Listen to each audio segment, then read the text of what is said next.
Welcome to the 412th episode of the Random Podcast from Heck. My name is Tony, and this is the podcast about random things in the world of entertainment, which includes movies, TV shows, and comic books. Big shout out to Andrew Loken. He is a big supporter of the show. You can be a supporter by going to patreon.com/gmanfromheck. Any amount you can commit to will be awesome. If you commit at the Rick Jones tier or higher, you get access to the secret podcast from Heck, which is an additional 30 to 60 minutes of podcast entertainment every single week. I just recently recapped and commentaried and all this stuff on Rogue One, Star Wars story. So after covering Andor, I decided to cover Rogue One in depth, very in depth, the past couple weeks, extra long episodes. This week, I haven't decided. I thought about doing something else. I might go back to Hobgoblin. We'll see. Yeah, maybe. But if you can't commit to a monthly commitment, you can also help out by going to coffee.com/gmanfromheck, and you can buy me a virtual cup of coffee or two. And that's ko-fi.com/gmanfromheck. You can also go to patreon.com/gmanfromheck, and you can purchase some of the special episodes, Off of Mind episodes, and so forth. Same price of a virtual cup of coffee. So $3, as long as you don't use the iOS app. All right, so what's going to happen this week? I feel like this might be a little bit longer. I'm going to try to cover a lot this week. The movie feature is I Know What You Did Last Summer. And yeah, I have some things to say. I enjoyed the movie for the most part. I mean, I didn't love it, but it was good. There's a lot of things I liked. And I think because I rewatched the first two, I watched those movies like last weekend. So I think that may have enhanced my enjoyment a little bit. So, yeah, we have some things to talk about that. As far as TV shows, so we have Murderbot. So wrapping that up, getting there. I think it's penultimate. So all episodes are out now. We're going to cover the 9th episode this week, and then the season finale next week. Got Ironheart, penultimate episode of that too. We're almost there. Things are getting crazy there. Squid Game. I'm really enjoying this. I'm just really digging just the suspense and just the absurdity of the show, and there's like all the characters and what they have to go through. But it feels like it's going very slowly for me, just how I'm covering it, because I'm only doing one a week. So we got the 3rd episode of that. And then I debated about this, but because you demanded it, I had a request. We're going to look at Dexter Resurrection. I was a little on the fence with this. The last, what was it, New Blood, I think was the last show. And I covered that. And it was fine. There's things I didn't like. And the ending I thought was crazy. But they've done crazy endings in the past. And after that, I was like, how can you do another? And as like Dexter Resurrection is like, what's going on? And then what little I saw, I was like, are they like rebooting? Are we starting? Oh, it's like, what is going on? So 2 episodes dropped. Right now, 3 episodes are out. They dropped 2 episodes last Friday, and so now they're going weekly. I think every Friday. But I actually decided to watch it late. I had to get a Paramount Plus to watch. With that, because it has Showtime. And I only watched 1 episode, so we might be 1 to 2 episodes behind. We'll see if I can get caught up. But I did like the first episode. It is setting stuff up. There's stuff to talk about that. So then comic books, and let's get into the news. As I always say, it doesn't seem like there's a whole lot of news, but it seems to take me forever to get through it all. There's a bit of a different Avengers news, and I'm sure most of this is just rumor and speculation, which is annoying, but I feel like it needs to be covered. Like, there was a report that said, which I don't want to go into specifics in case it is true, but there was a report that said Captain America is not going to be the leader of the Avengers in Avengers Doomsday and Secret Wars. And I thought the only reason I bring this up because it's an interesting direction. I was like, this is crazy. It makes sense with who, and I don't even want to say who said this, who supposedly, who, yeah, because that could be, it's someone like, it's not a scooper that said this. It was actually someone involved with all this, made this statement that this person was probably going to be the leader. And it makes sense in a lot of ways, but it's also very interesting to do that. But then after that, there was another, it was a scooper, who was it? Said that wasn't necessarily the case.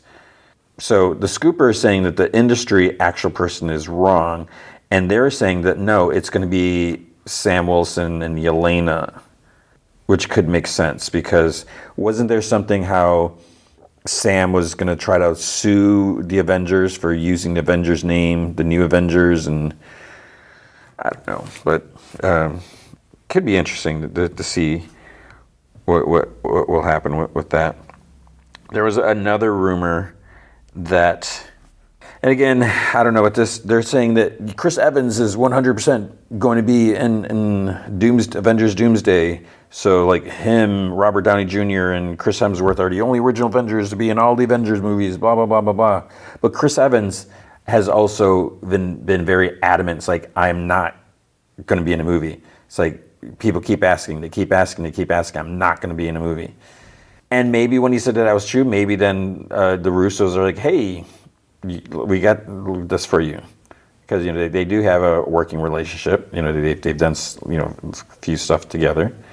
And if he does come back, yeah, it's probably not going to be as we expect. It's not going to be Captain America. Or if it is, you know, because we still don't know what is going on with Robert Downey Jr. How is he back? And, you know, are we talking alternate universe? You know, is he the Tony Stark in another universe? Or is he actual Victor Von Doom, who just happens to look like Tony Stark? So I was always thinking that this is just like an alternate universe. You know, it's like not the 616 or whatever they're calling the movie universe.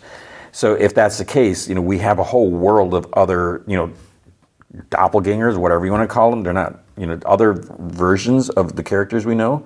So they could bring back everyone. You know, they could bring back, you know, Natasha. They could bring, you know, and anyone who's been killed or whatever, they can bring him back as someone else. I think that would be just too much stunt casting. You know, why bring everyone back just to have them play someone else? Like, you know, you can have Chris Evans with like a mustache and then he's evil Steve Rogers, or, you know, it's like, I don't know. We'll have to see what they do with that. You know, because it would be great, but I mean, he's been very adamant that, you know, he's not going to be in it. So I don't know. What about Superman? There's a lot of Superman news. The main thing is like, oh, sad news. Superman 2 movie does not appear to be imminent at DC. So they're not like going to do it right away. David Cornswent and Brosnahan, I mean, they're both contracted to do sequels, but I guess they're just not going to necessarily do one right away.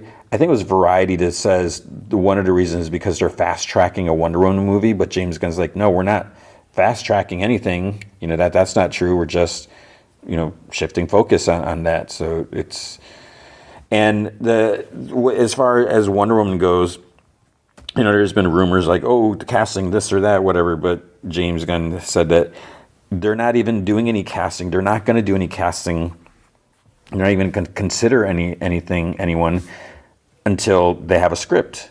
And, you know, he as he keeps saying, it's like, as soon as they get a script, they'll start production. But, you know, he doesn't want to, you know, start something and then just sit around, especially for, like, you know, these big important characters. So they're not going to do anything until he knows that there's a script. So, I mean, that makes sense and that's good. So we'll have to see. I did see a report like James Gunn's reaction to the Batman 2 script, and he's like, yeah, it's good. You know, we're almost there. We're getting there, and that's a weird thing. It's because he's head of DC. So does that make James Gunn like the leading expert on all DC things? I mean, it's supposed to be, but if that's the case, you know, as I mentioned, I didn't love all his decisions on Superman. And so if he's, and what is his role versus Peter Safran's role and whatever. But if James Gunn is like the creative director and has the final say, I don't know. Because again, Superman was great. It was, I would almost say it was like amazing, but there's things I did not like. And so now what does that mean? What other decisions? I still don't like the fact that Star-Lord's dad was a planet. So he makes some interesting choices, especially when it comes to parents, right? One of the things I was like thinking about, that's not really news, but it's like, what does this mean for Batman? Where's Batman in the DCU? He does exist, right? Because from what we saw in Superman, he's been around for 3 years. People have known about Superman for 3 years. So how long has Batman been around? How active?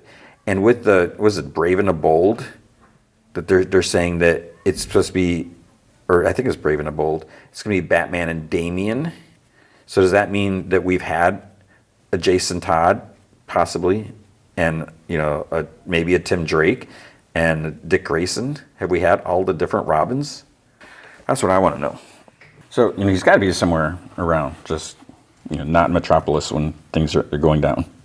Oh, and speaking of Superman and Lois, there's a possibility that they could appear in something else. That's what I'm wondering. That it may not be Superman 2, but maybe it'll be the Justice Gang, or obviously we would probably have heard about that. Who knows? But I'm sure we'll see them sooner rather than later. Creature Commandos season 2. It's not going to be written by James Gunn, which that's that's right. I guess they're going to have a writer's room, which the good news is that means it'll probably happen faster, because James Gunn is busy. He can't do everything. He shouldn't do everything. But if we're going to wait, he's working on, isn't he doing Peacemaker now? He's focusing on that. Plus, he has to oversee everything. He has to read scripts. He has to, so they're going to get a bunch of writers, and I'm sure he's still going to have his say and all that. So it should be in safe hands. But it just means we won't have to wait as long if it was just a matter of him sitting down and trying to find the time to do all that. Spider-Man 2.1. So Tobey Maguire Spider-Man. They're releasing a 4K extended cut. And I'm trying to remember if I heard about this. Maybe I did hear something about this. But it's going to be one of those like Fathom events. So it's going to be like, might only be like one night in theaters, which is crazy if they do. I don't understand when they do that. But it looks like it's going to be in theaters on September 27th. I'm not even sure what day of the week that is.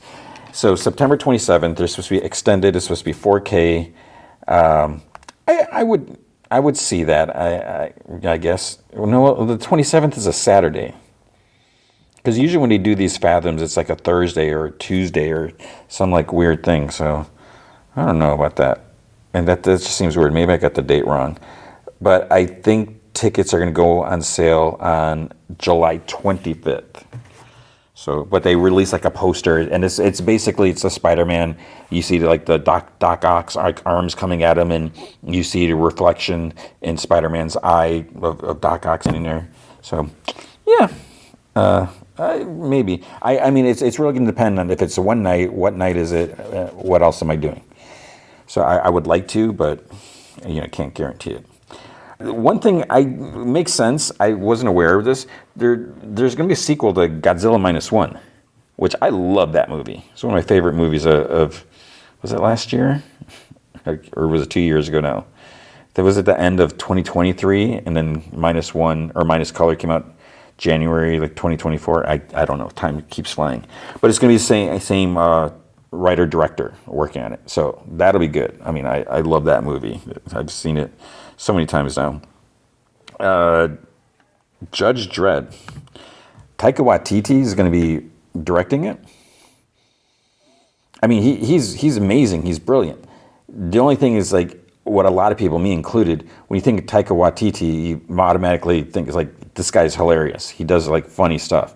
He doesn't just do funny stuff. So, but you can't do like Madcap Judge Dredd. So we'll have to see how that goes. Stranger Things 5. So a trailer came out, and I literally watched it probably like 10 minutes ago, how long have I been recording? Just shortly before I hit record. I saw, I was like, oh, a new trailer. I was like, maybe I'll just mention it that there's a new trailer, but I'm not going to watch it. I watched it. It's fine. I'm sure I'm going to enjoy it. I mean, they've been good, and there's such high production, and this is the end, which I was so sure. I don't know why. I was so sure like the last season was it. And then they're like, nope, another big, super long season, or whatever, broken down, big, not necessarily long season, but long episodes. It's weird how, they're so old, because time has passed. So how long has it been? Like 9 years? Is it? I don't know. But part 1 is gonna come out on November 26th, and then part 2, December something, I forget. So a lot of crazy things. We'll see. Of course, 11 is screaming at one point. Oh, going back to Marvel. So I think I mentioned John Malkovich last week, and I was like, wait, who's he playing? Because he's cut from the movie. I guess he was never... So I guess the word is he was listed in the cast, but they never revealed what role he was going to play. And then Variety said that he's going to be playing Red Ghost, which, okay, I could see that. But Red Ghost, so this is the dude that, he's a Russian guy, right? That has the talking ghost monkeys, gorillas, or not monkeys. Not my favorite, Fantastic Four villain. But apparently, I forget who was involved with the movie, with the comment on it, that said that, he was brilliant, but they end up cutting him completely from the movie because they said that his appearance wasn't working with the full story. Yeah, I guess, and if you think about it, you're gonna have Red Ghost. It's like, how are you gonna have Red Ghost? Because this is a Galactus story. It's we have to see the family, we have to see the dynamic between them, and it appears time is passing because at one point in the trailer, Sue and Reed must have just found out that she's pregnant, and then later in a trailer, you see that they have Franklin, baby Franklin, and then you got Silver Surfer, whoever coming, and you got Galactus, and then it's to try to put in Red Ghost. And who knows? Are you even going to mention Mole Man? It's too bad, but it's a good decision rather than try to cram everything, because that would just be too much. And then the last bit of news, I saw a trailer for this movie called Exit 8. And I know nothing about this movie. I saw the trailer. I'm like, it's a Japanese psychological horror film, written and directed by Genki Kawamura, based on the 2023 adventure game, The Exit 8. I haven't heard anything about it, so I don't know if you've heard about that, if you know anything about that. But it's basically this guy is lost in a subway station. And I mean, just go to YouTube, look up Exit 8 or Exit 8 movie or whatever trailer, and it's there's like signs that warn you like to keep going. If you see anomalies, turn around. If you don't see an anomaly, don't turn around. And I don't want to give it away from the trailer, but it looks very interesting. And this is a movie like this where I'm sure it's like really low budget compared to like what we're used to. And a lot of times movies like this, it shows you that you don't need to spend $200 million on a movie or $100 million. You can do some really cool stuff. And I hope I get a chance to see it. It looks like it's going to come out. When's this come out? I thought I saw something November, maybe not. It's 2025, and it's an hour and a half, hour and 35 minutes. So there's that. But wait, release dates August 29th in Japan. So when's it going to come out? Where is it going to play? How can I see this movie? Because I'm not going to Japan. I would like to go to Japan, but I won't be going to Japan this summer or ever anytime soon. So look for that. And look for more podcasts, because there's plenty more to talk about. That is the news for the week. With comic books, last week I totally forgot to mention the Archie Meets Jay and the Silent Bob. Yeah. So written by Kevin Smith. It was all right. I obviously, as I mentioned, I'm a fan of the Archie comics. I have, there's a nostalgia aspect, and I really admire some of the kind of bold, risky choices they've made recently, and this is one. Only in so much with some of the content and the language that is used here. I mean, it's Kevin Smith writing, and Kevin, it's basically it's like Clerks 4. So there's a lot of immature, there's a lot of profanity, what you want to call it. There's drug usage, there's sexual innuendos. It's pretty much everything that you would expect in a Kevin Smith movie, but mixed with Archie characters. And it's kind of interesting. Basically, what happens is Archie comes to the quick stop to, he starts working there, and there's a lot of stuff that Randall mentions, and Archie's like, wait, what? It's like he doesn't quite understand it because he's from a different lifestyle, different world, or whatever. And so there's some fun little mentions and stuff like that. But of course, it's just a lot of, let's push the envelope as much as we can push it, and you can feel it. They're just doing it to do it. But it was fun in some ways to see again the absurdity with this.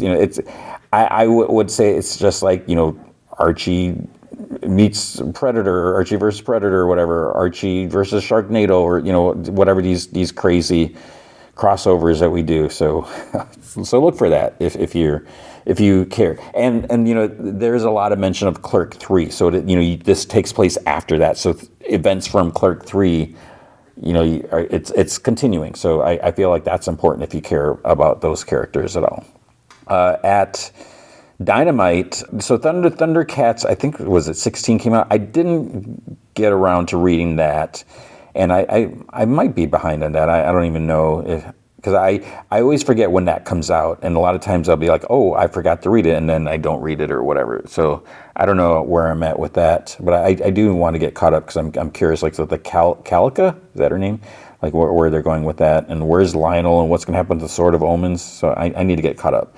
I did read the Space Ghost, Johnny Quest Space Ghost comic. So it was number 2, and I like how it continues some stuff from the Johnny Quest comic that just came out, where they went to the future type of thing.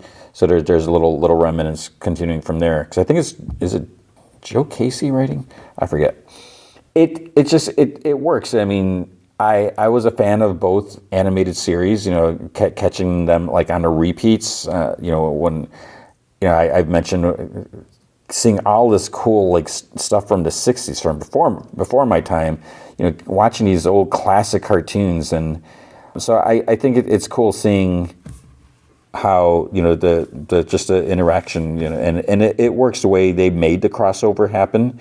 And we kind of have a crossover happening on two fronts. So I recommend it if you're a fan of either of those. You should check that out. Over at Image, there wasn't a whole lot that I read. I Was a Fashion School Serial Killer, number 4. Now I realize I think I didn't read issue 3, so I read 3 and 4 this week. And I find it, I mean, it's a weird book. I don't really know what to make of it. You have this girl, she's in fashion school, but she's like basically a serial killer. And, she's gets these urges, and she's having success at the fashion school, and that seems to be like satisfying like her, not anxiety or whatever, and it's like dulling her needs. But then when she gets like kind of worked up, or someone that she cares about gets insulted, then she starts getting these urges. So it's really obviously dark, but I'm just, there's something interesting about that. Redcoat 13, so more with Simon Pure and the Northerner, and it's kind of interesting the way this ends, and what I kind of liked it because the Northerner obviously has had other interactions with Simon, and Simon, this is the first time he's meeting him, so he doesn't know what he's talking about. But the Northerner is saying how he kind of gets frustrated with him, how Simon is very selfish and stuff like that, and kind of calls him on some things. And so that was kind of interesting, like what happens, and then like where something happens also to the Northerner. So that I thought that was kind of interesting. I think that's all. Yeah, I read. Oh wait, I missed. There was also, I think G.I. Joe came out this week. G.I. Joe, I think it was number 9. So more on CoverGirl and Baroness. So they went off. Baroness basically wanted to see her parents, even though she doesn't want to put her parents at risk. But then Major Blood is making plans to he wants to get revenge on her because she shot him. And so there's I'm liking the CoverGirl Baroness like interaction, because they're such different characters, and so I'm digging it. At Marvel, we had Bring on the Bad Guys, Abomination, and this when I first saw this, I was like, Abomination. I'm not going to read Abomination comic. I don't care about him. But then I was like, well, maybe I'll check it out anyways. And it was interesting. There's he's being held captive by like Wakanda, whatever, and they need him because there's this dig, and there's this like pit, and there's just something down there, and it's so they basically offer him, it's like, we'll set you free if you go out and help, because these archaeological students have disappeared and stuff like that. But it's like, so some interesting things. But the Mephisto stuff, and then this we're seeing the origin of this Sister Sorrow, whoever, and it's like I do not care who this character is, and I don't need to see her backstory, but it's there.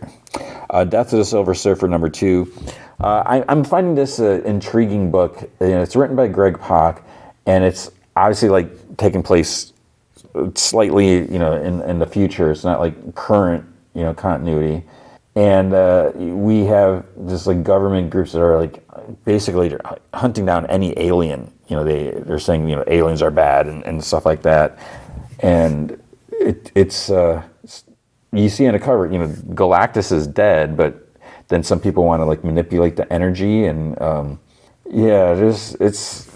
some point it's like, oh man, it's almost like edge of your seat. It's like this is not good. This is gonna end poorly, and there's Deadpool and Wolverine #7. I didn't read this. I enjoyed the first issue, but then I kind of fell off on the past one. So, and again, the main thing, my problem is Strife is in it, and I don't care for Strife. I'm just so tired of him, so I can't read that.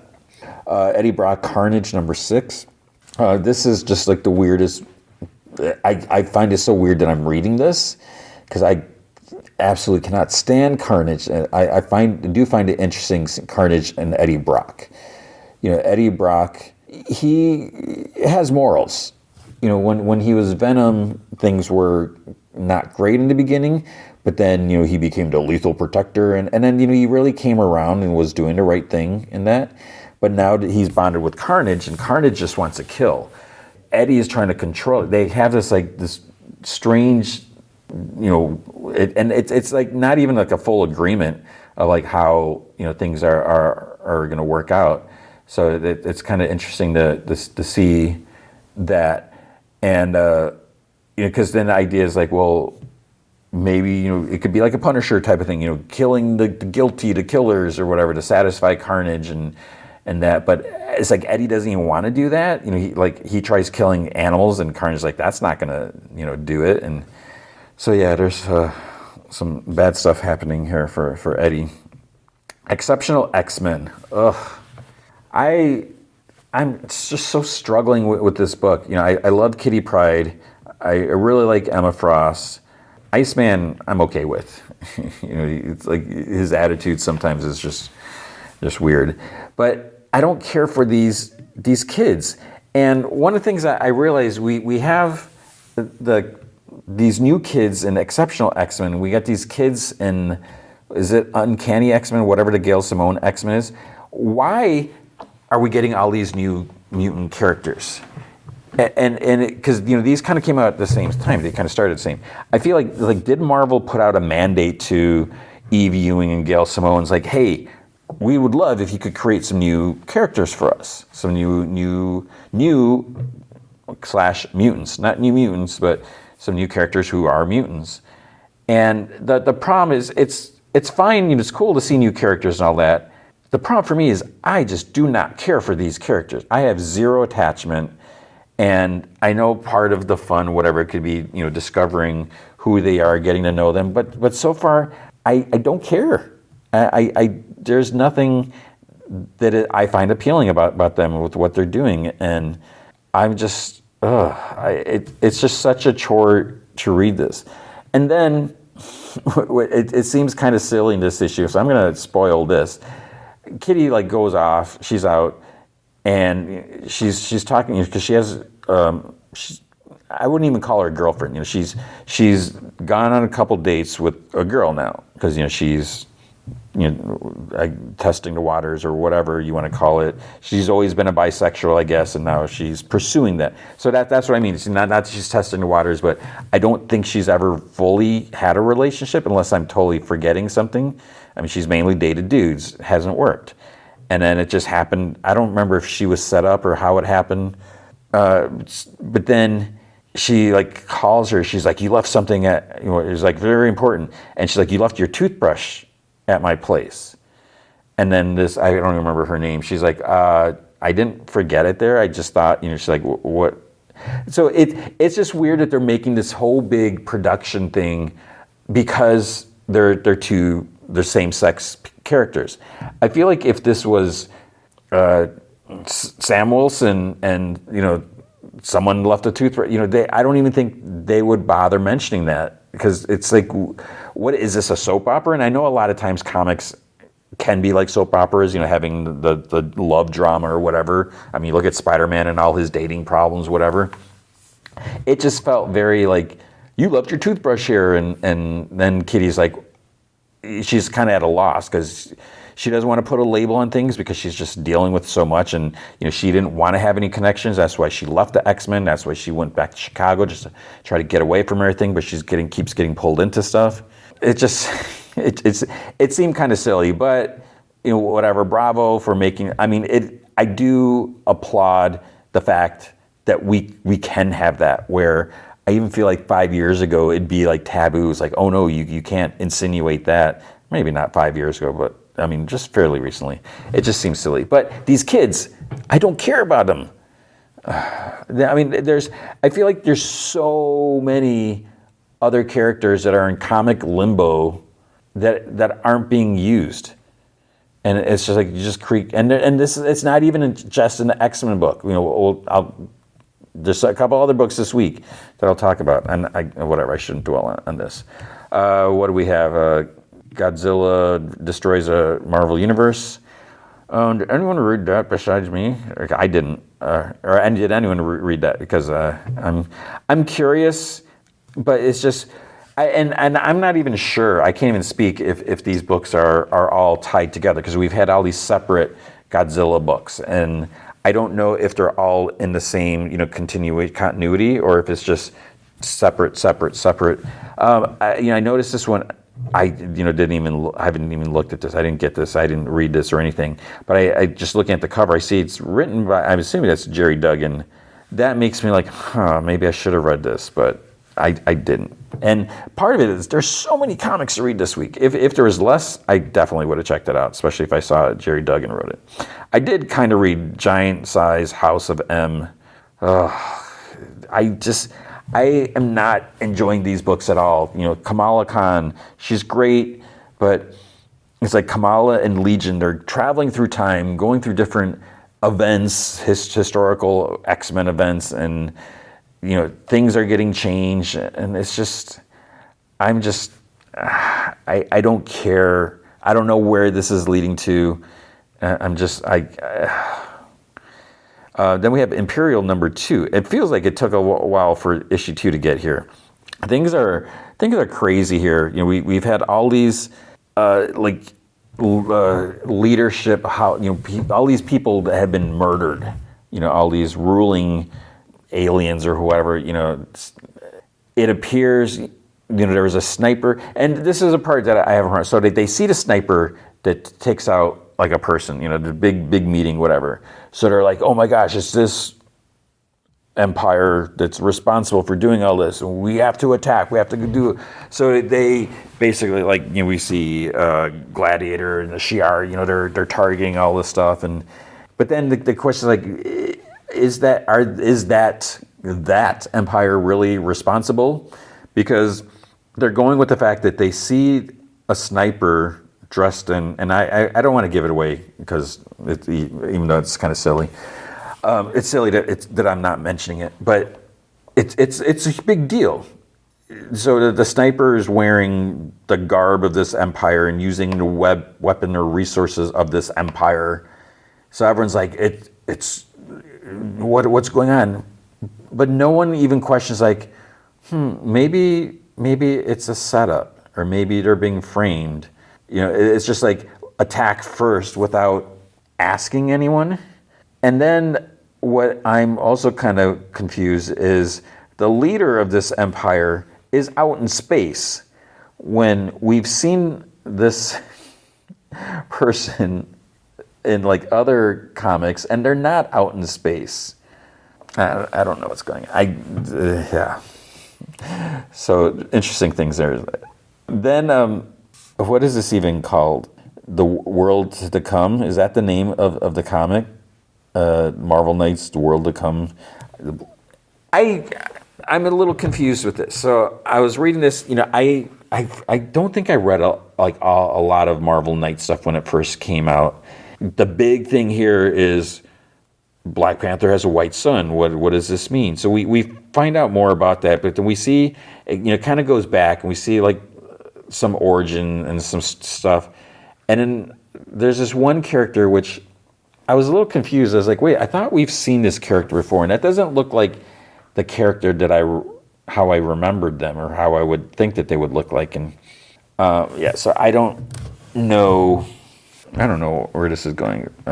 I'm not loving it, but it's because I feel like I don't have an attachment because I haven't read the other Marvel Knight stuff or like other Black Panther, that much Black Panther stuff. So I don't know. Then we have New Avengers #2. So basically, our team, they're fighting. I guess I would say it's they're fighting clones of.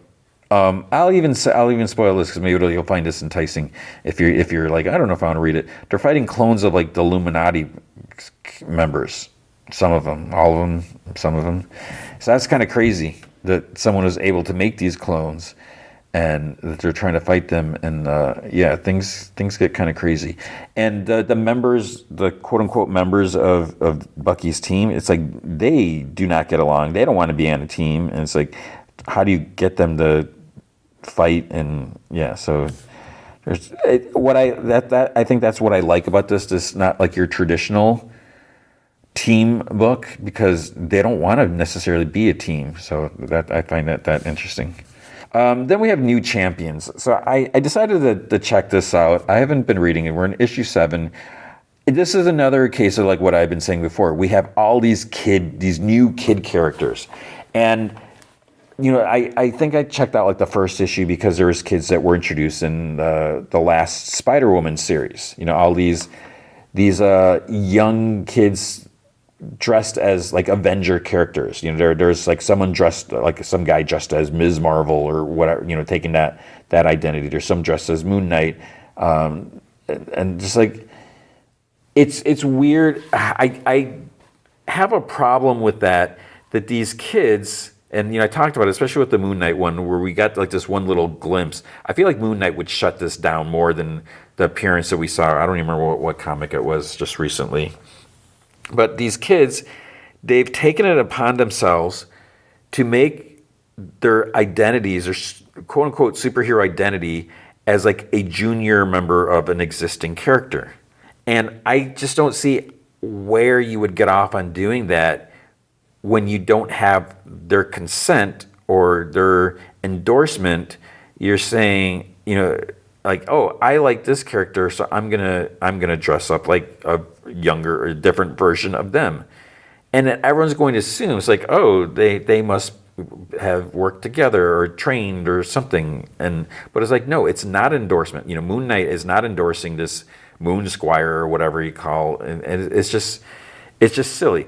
And then on top of that, you got the fact that we got all these new characters, and with this new champions, like in the first issue, we saw like other new characters, whatever, a lot of young characters, like almost like 10, or maybe I don't know if there are some of them are older, but I don't care about these characters, and we saw some of them in the first issue, and it's like, oh no, we got to get home to dinner and whatever, and I just do not care. I have zero attachment, zero interest, and I don't know, is there an appeal to younger readers? Are they reading this? Are they actually reading this?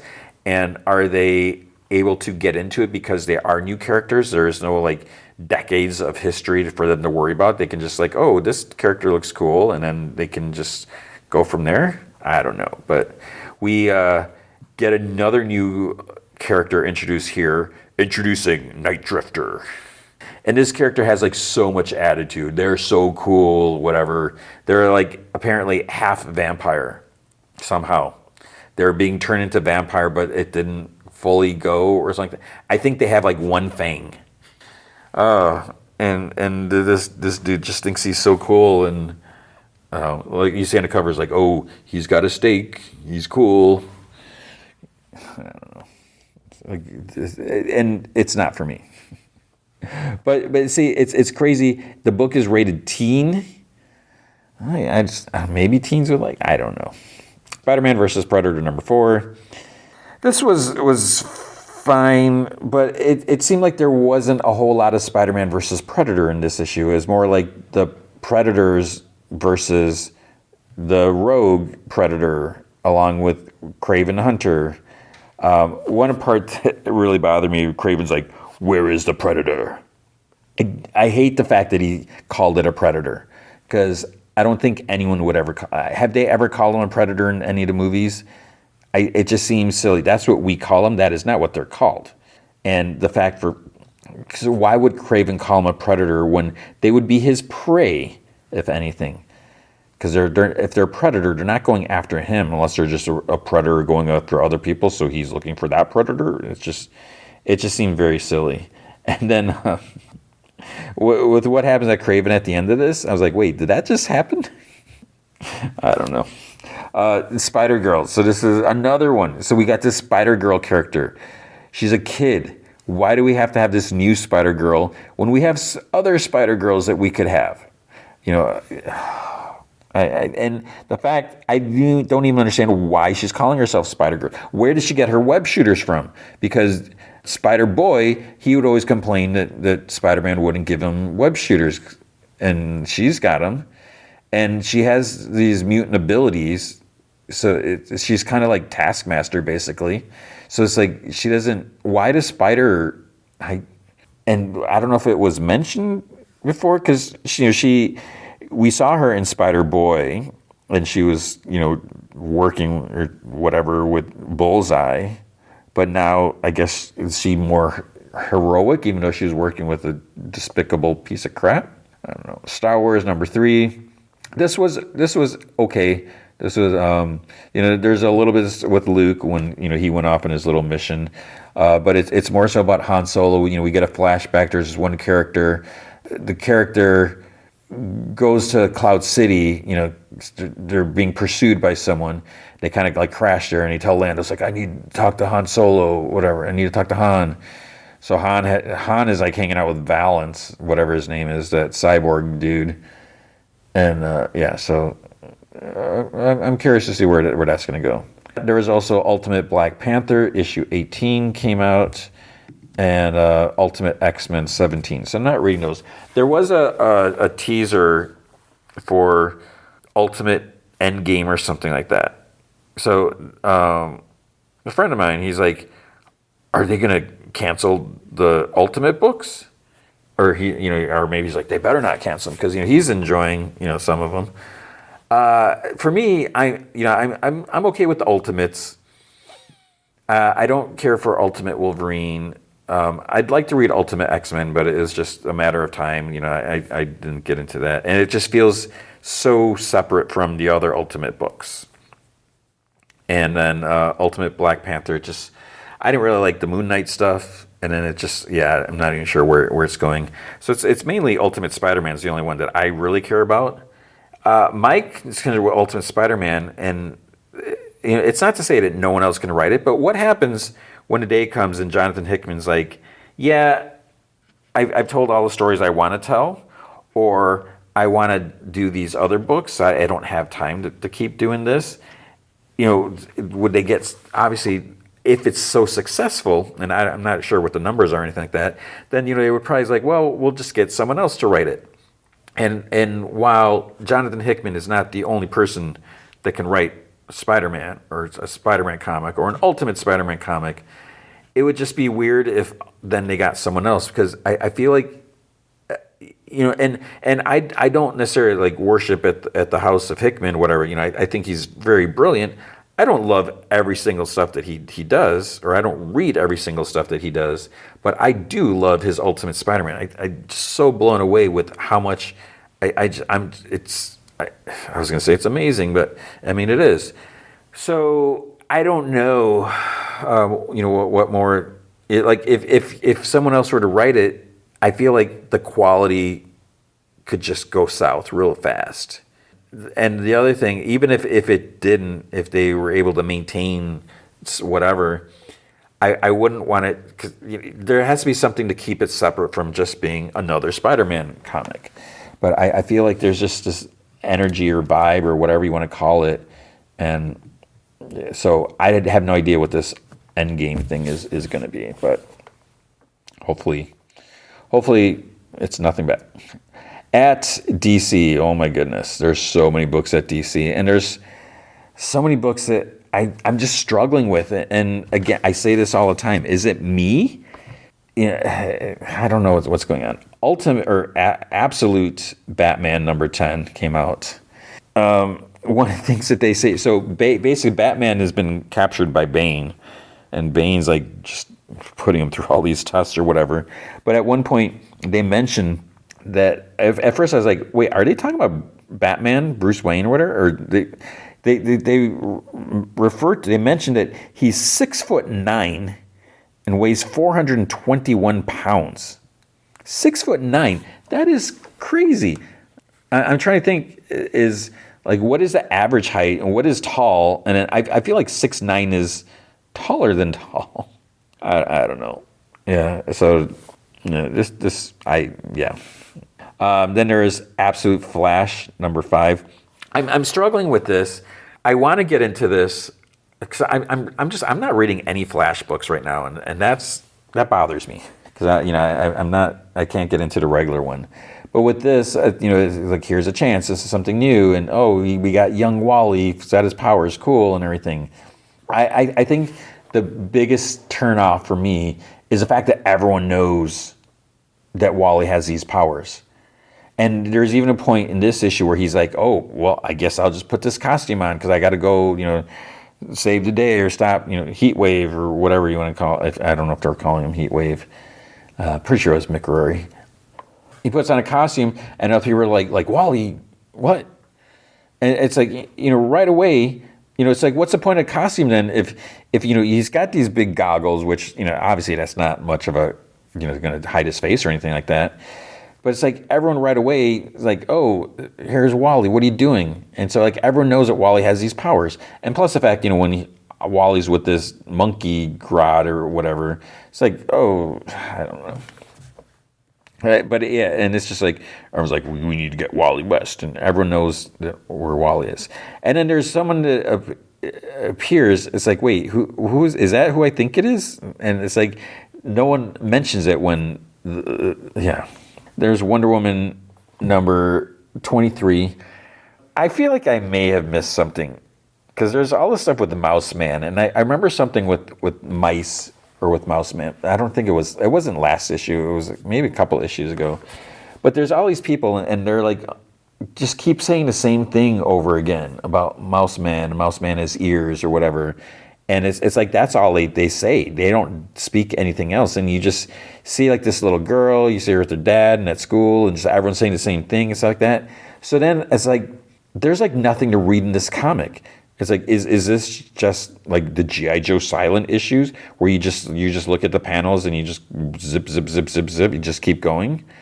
And then we see, Wonder Woman wants to go to this nation, this island or whatever, but the Justice League, First was terrific. It's like, well, we voted on it. It's like, we can't do that because it would be like an international crisis. And they agreed that they can't just enter another like country or region without permission type of thing. And yeah, but of course Wonder Woman's, going to do that.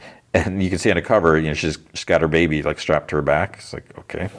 Then we have Superman Unlimited number 3, I believe.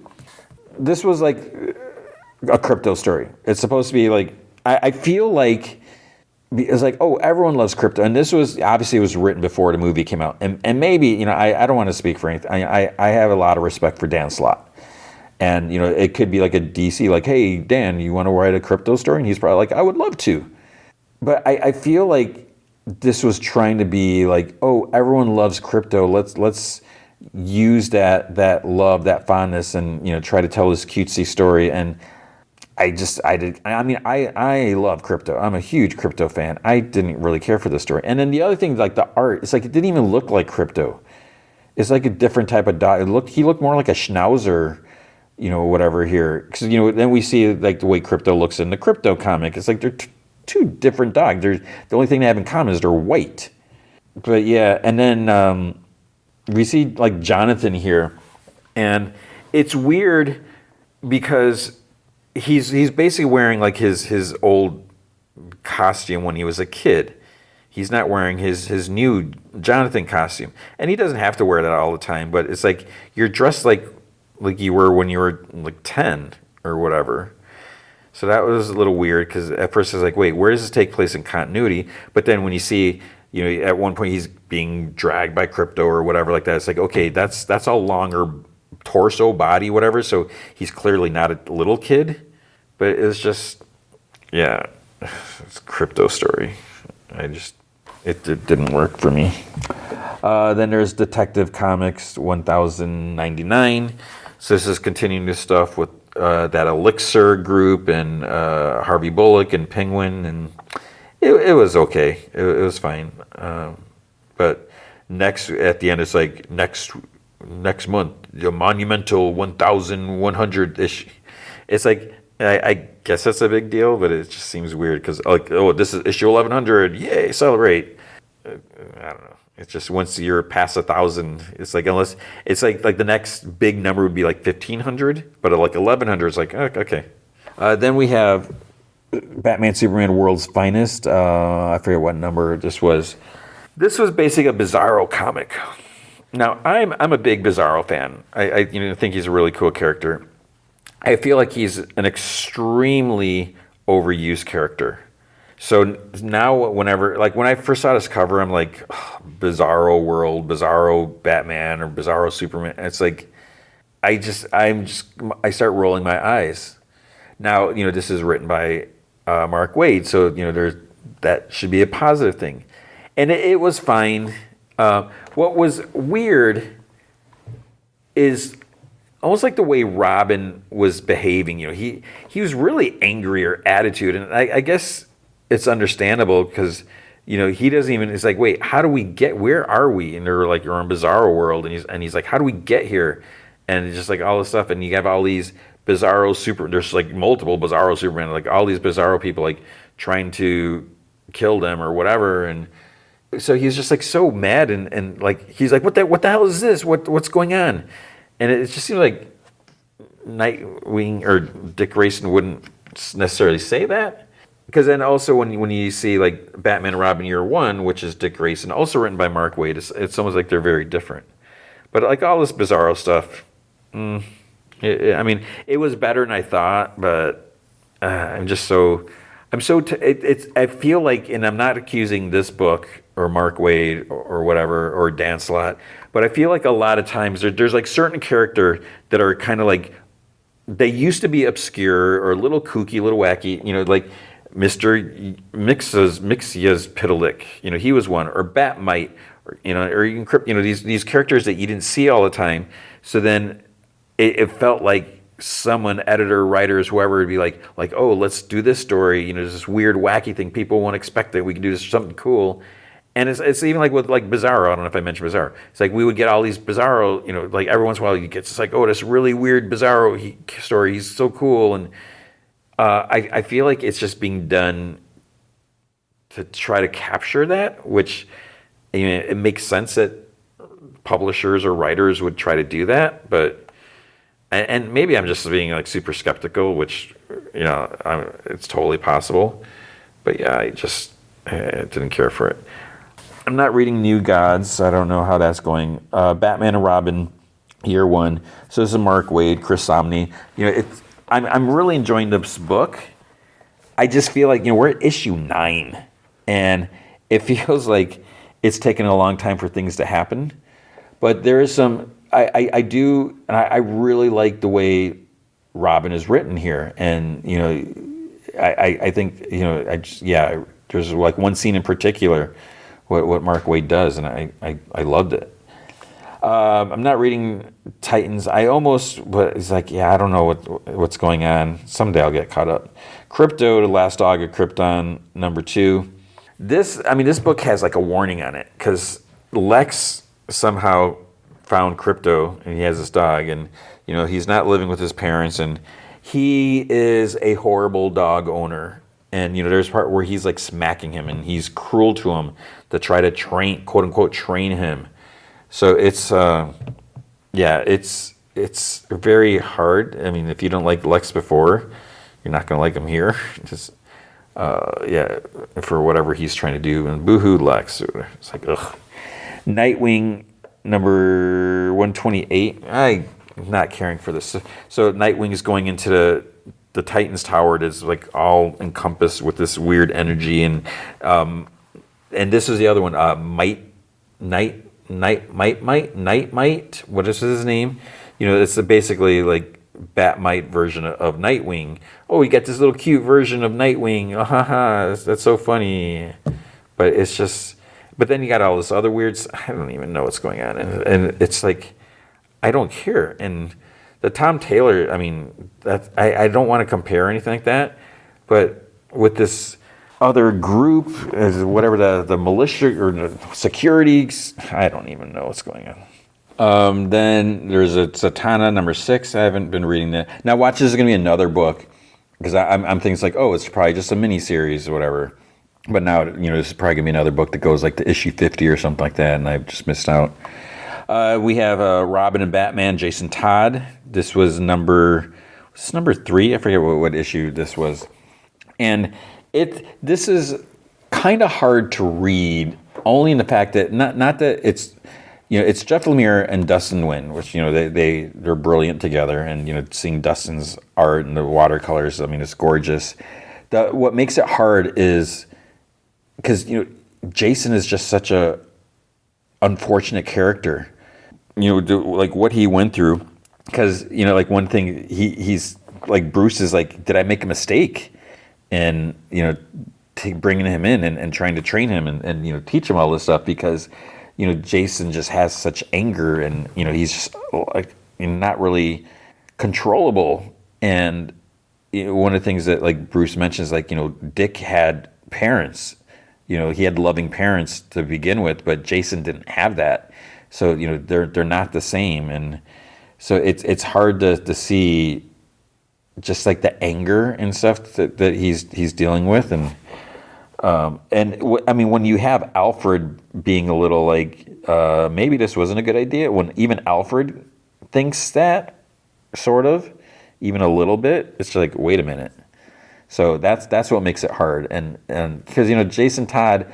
I think he could be a cool character, depending on how he's written. And I do feel bad with all the horrible things that have happened to him. And so, yeah, it's kind of hard to read with that. But I did read it, and you should reading it, because it's a really cool book. But that is it. That's going to be comics for the week. All right, with Murderbot season 1, episode 9, all systems red. So I'm just going to get into it. Just jump to it. I'm enjoying this. I'm not sure how this season is going to end. It's things are not looking so great for them, but we'll see. So the Hopper flies. Sec Unit narrates. He's like, I noticed that humans faced a prospect of imminent death in all kinds of ways. Some kept their feelings inside, and they show like Mensa, Dr. Mensa. Others, not so much. And Grathan is complaining. He's like, well, I didn't expect to live this long anyways. A reassuring thought, actually. Everything's a bonus for me now. I guess I'm golden. And Pinley's like, okay, well, I'm not feeling golden when you talk like that. She's like, I need you to say things like, it's going to be fine. You're going to live a long life. You can still turn things around. And then Mensa's like, Sec Unit. It's like, Sec Units run probabilities for successful outcomes, correct? And he's like, constantly. But he's like, that's a common misconception, but he does it. But she's like, in your opinion, then how are we looking? And he's like, there are too many variables. And she's like, I can handle it. And Grathan and Pinley, they're also looking, they're listening in on this to see what he's going to say. So he's like, I would put the chances of our survival at medium to low. And then, stupid Grathan, he's like, ha, it's lying. And Pinley's like, lying like medium to low is too low or medium to low is too high? Grathan's like medium to low is too high. And Mensa's like, well, Sec Unit, he's like fudging Grathan. Then he says out loud, low to extremely low. And Grathan's like, And Pinley's like, why did you lie? And Grathan's like, it lied because it's worried that if we know how poopy our chances are, it'll affect our performance. And Sec Unit's like, that's not why. And Mensa's like, then why? And he's like, that was why. To himself. But then he's like, I don't know. So Mensa like turns around, Grathan whispers, he's like, you're losing your mind, Murderbot. And then his says nearing rendezvous. So he's like, this is close enough. The Hopper lands, and he's like, do you remember what you're supposed to do? And Pinley's like, yeah, you only said like 15 times. And Grathan's like, we'll do our jobs. You functional enough to do yours? And it's just like, shut up, Grathan. And Sec Unit just like turns and like locks eyes with him. And it kind of like puts Grathan off a little bit. And Sec Unit's like, I notice you have an issue with eye contact. And Grathan doesn't say anything. So it's like, in your face, you piece of crap, Grathan. So Sec Unit turns and he like walks away. Then stupid Grathan says to Mensa, it's like, we need to rethink this. And she like doesn't say anything. She's just like, ugh. He's like, I just do not feel good about leaving you here alone. It's like, I'm sorry, but I still don't trust it. Its plan is insane. And Sec Unit's like on the other side. He's like, what is your plan, Dr. Grathan? Because obviously he can hear him. And this also catches stupid Grathan off guard because, he was like whispering. He's such an idiot who forgets that he can hear, whatever. And he's like, my plan is to come up with a better plan. That's inspiring. And Pinley's like, well, I have a plan. And Mensa's like, we need to discuss that. And then Sec Unit's like, there's no time. Let's go. So he grabs something. He grabs like a bag. And Grathan's like, what's that? And he's like, don't worry about it. And then he narrates, if anyone tells you that, start worrying.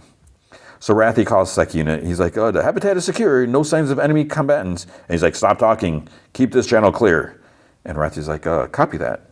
So then, because Rathy, Bharadwaj, and Arata are staying behind. So Bharadwaj asks Grathan and Pinley how it's going. It's like on a separate comm channel. So they're outside. Pinley says that they're close-ish.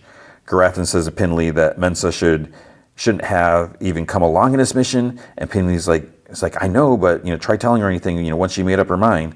Pinley says, it's so, and she's like, hot. And Grathan's like, I thought you were gonna say frustrating. But then he's like, frustrating and hot. So it's like, it's weird how everyone's like attracted to each other, and it's like, I don't understand that. Bharadwaj asks, if they can concentrate, and Sec Units at the rendezvous, so that they need to get the drone in the air. So he narrates, as usual, the humans were being hot messes. That's why I lied to them about the plan. If they knew what I really had in mind, they would lose their poop. It's like, I needed Pinley to get that drone in the air so that Grathan could use it as a transponder and hack into Grey Chris' hub system remotely. That way, we could launch your beacon and call for help. See Sanctuary Moon, episode 599. Kogi saves the day. It's a classic. But first, I had to get Grey Chris to give up their access codes. The Grey Chris team let me get close, which was a relief. So they're standing like in this clearing. I'd feel pretty stupid getting immediately blasted to the chunks, but those sec units weren't exactly friendly. And my little pings of greeting went unanswered. So then he says out loud, I am the sec unit assigned to Preservation Ox Survey Team. So the leader lady, she gives one of the others like a glance, and he's like, I felt a pulse, a signal bundle designed to take over my governor module and freeze it. And it says like access attempt detected.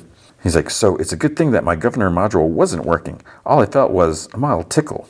So then he says out loud, I assume you are about to try to install another combat override module and send me back to kill them. I don't recommend that course of action. So that catches him off guard. Wrath repeats, he's like, I don't recommend that course of action. That's pretty cool. Barad watched like, Rathy, because like stay focused. So then Sec Unit narrates, it made an impression. The humans knew that I could kill them before their Sec units overwhelmed me. Out loud, he's like, anyone care to comment on that? And the leader lady, she's like, I want to talk to your clients. And he's like, that's not going to happen, but I have a solution to both our problems. And she's like, you have a solution? So he narrates, to them, talking to me meant talking to a piece of equipment. All of their Sec units were like drones, speaking only when spoken to. I had to get their attention somehow. And he's like, I don't have a working governor module. And this catches her attention. The others like start tensing up. They're like, oh crap. Baradwaj's like, I don't think that was a plan. So one of the other dudes, he tells the leader, he's like, it's a trick. One of their surveyors is telling it what to say. And she cuts him off and she's like, quiet. And Sec Unit's like, it's not a trick. I hacked my governor module before arriving on the planet. At first, my clients didn't realize. They were too absorbed in their own self-righteousness to see clearly. Even after I was unmasked, there was only one member of their team who understood the threat that I posed. And Garathan's like, oh poop. It's like, I knew it. So Sec Unit's like, his name was Garathan. He takes out and holds up the severed Sec Unit head. And Garathan's kind of like watching, I think he's watching a video stream from somewhere, I don't know. And he's like, what the fudge? So then Sec Unit narrates, this was a tricky bit. Would they recognize their own Sec units? So the leader lady's like, okay, can you just, and Sec Unit tosses the head aside. So the leader lady, she's like, so what do you have in mind? He's like, right now, the other members of my team are sabotaging your mission. I will help you capture them and get the information you want. In exchange, you will take me with you onto the pickup ship. Baradwaj, she's like, it's betraying us. And Sec Unit's like, but list me as destroyed inventory. Garathan whispers, she's like, Mensa, are you getting this? And she's like, yeah, I heard. Sec Unit, what are you doing? And he narrates, he's like, what was I doing? Well, I was trying to get off this stupid planet. So the other guy goes to the leader lady, he's like, I don't recommend negotiating with a rogue Sec Unit. So then this other lady, she's like, it's just one bot. We can dispatch it later. And the leader lady's like, we agree. But if you're lying, then we'll destroy you.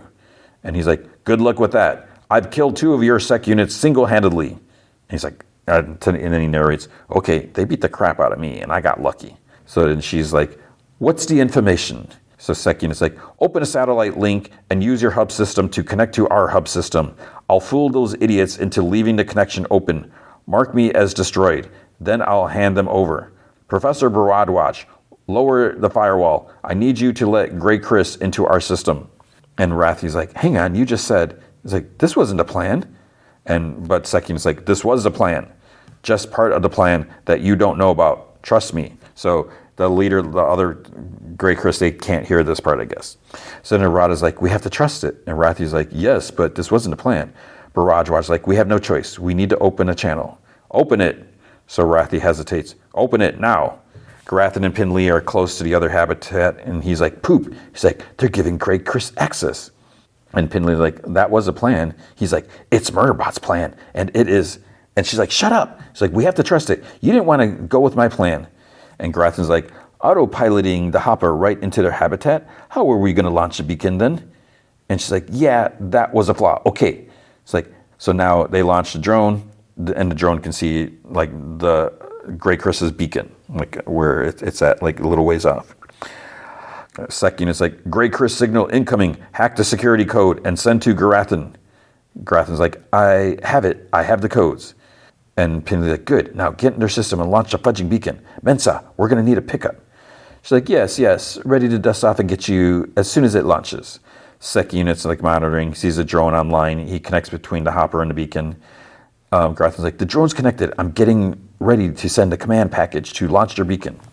The other dude's like, we contacted your hub system and listed you as destroyed. Now tell us where they are. Mensa tells him that the upload is working. So she's like, get out of there. And he tells her, he's like, sorry. But he says, since you destroyed my client's beacon, the survivors went to your beacon to trigger it manually. They're at the launch pad right now. The leader lady's like, what? And Mensa's like, what? Pinley and Garathans are like, what? And she says, the Sec unit, it's like, Sec unit, Murderbot, what are you doing? And he's like, what has to be done? And Garathans like, oh. So the other guy, to the leader, like, launching a beacon? It's like, that's not possible. And Sec unit's like, one of them is a highly advanced augmented human. And he's like, I was exaggerating. He can make it launch. His name is, he's like, I was about to say Garathan, but then I realized I'd already used that name. Shagaman. And the other guy's like, Shagaman? And Sec unit narrates, he's like, Flight Corporal Shagaman was tortured by the Imperium in Season 7 of Sanctuary Moon. The dude repeats the name, and the leader lady's like, shh. She's like, who the fudge cares what their name is? So then Sec unit narrates, he's like, Grey Chris's leader was showing tension. She really didn't want anyone coming to this planet until she could deal with the witness problem. So then the other lady's like, it's lying about the beacon. The other dude's like, they can't chance it. And the leader lady's like, is it possible then? He's like, well, they have an augmented human who can hack the beacon. And Sec unit's like, yeah, it's possible. So Garathan's like, it's trying to get them killed. It's like, if they're at the beacon launch pad, they'll be immolated when the beacon launches. And Pinley's like, but that's, and Mensa's like, murder. And then Sec unit's like, what did you expect? Mensa's like, no. There has to be a better way. And Sec unit's like, there is no better way. And she's like, but you said, I lied. If their Sec units survive, they will hunt you down and kill you. We have to do this. At least, that's what I think. A more sophisticated model might have come up with a better option, but you get what you pay for. And she's like, I understand. Garathan. And he's like, uploading command to launch. The leader lady hisses. She's like, we have to go there now. And in Sec unit, she's like, you come with us. And in Sec unit narrates, he sighs, he's like, oh. Of course she was going to say that. I guess I was going to get killed too. This is not how it ended for Lieutenant Kogi. And to them, he's like, agreed. So they start walking. Arata's like, wait, if Sec unit's there when it launches, and Rathy's like, Garathan, you have to stop the launch now. And Garathan's like, if I do that, I can't get back in. Rathy starts saying, he's like, but we can't. And Sec unit's like, how much time before launch? So Garathan's like, 4 minutes, 47 seconds, 46 now. And Sec unit's like, copy. And I want you all to know and he just pauses and he's like, I copy. So like, was he going to say something that he's going to miss them or whatever? I don't know. On the other team's hopper, Sec unit's like, I had missed writing in a cargo container. It would have been comforting and homing, except it wasn't my cargo container. Plus, it was filled with the kind of units that had consistently kicked my butt. Plus, it was heading towards a beacon that was about to launch and obliterate everything near it, including me. So Garathan's like, Grey Chris's hopper's landing at the beacon. 3 minutes to go. Their hopper lands by the beacon. They exit. The leader lady tells it to check the control hub, see where they are. The other dude's like, says they've arrived at the beacon. Garathan tells Pinley to keep the drone in range or he's going to lose a connection. She snaps to him and says, you don't have to say every thought that you think, okay, out loud? I got it. But then some like giant bird creatures fly and the one like chomps a drone. And Rathy's like, was that a bird? And everyone loses their signal. Pinley's like, asks if it will still trigger the beacon, and Garathan's like, no, it will not still trigger the beacon. It didn't finish the upload. Pinley's like, Sec unit. It's like, the beacon's not going to launch. Sec unit. It's like, we lost contact. So then Garathan's like, I have to go down there to their habitat, see if I can hack into their system. And Pinley's like, I'll go. He's like, you wait here. And Garathan's like, hello? He's like, do you have a plug in the back of your head? And Pinley's like, hey, wait, what about Murderbot? What the hell is it gonna do? I think the beacon's launching in 2 minutes, 30 seconds. Garathan's like, then we better haul ass. Mensa calls Garathan's name. She's like, there's a better way, and launches their hopper. And then Sec unit narrates, he's like, I just had to keep them there a little while longer, but they were getting impatient. The leader lady's like, there's no one here.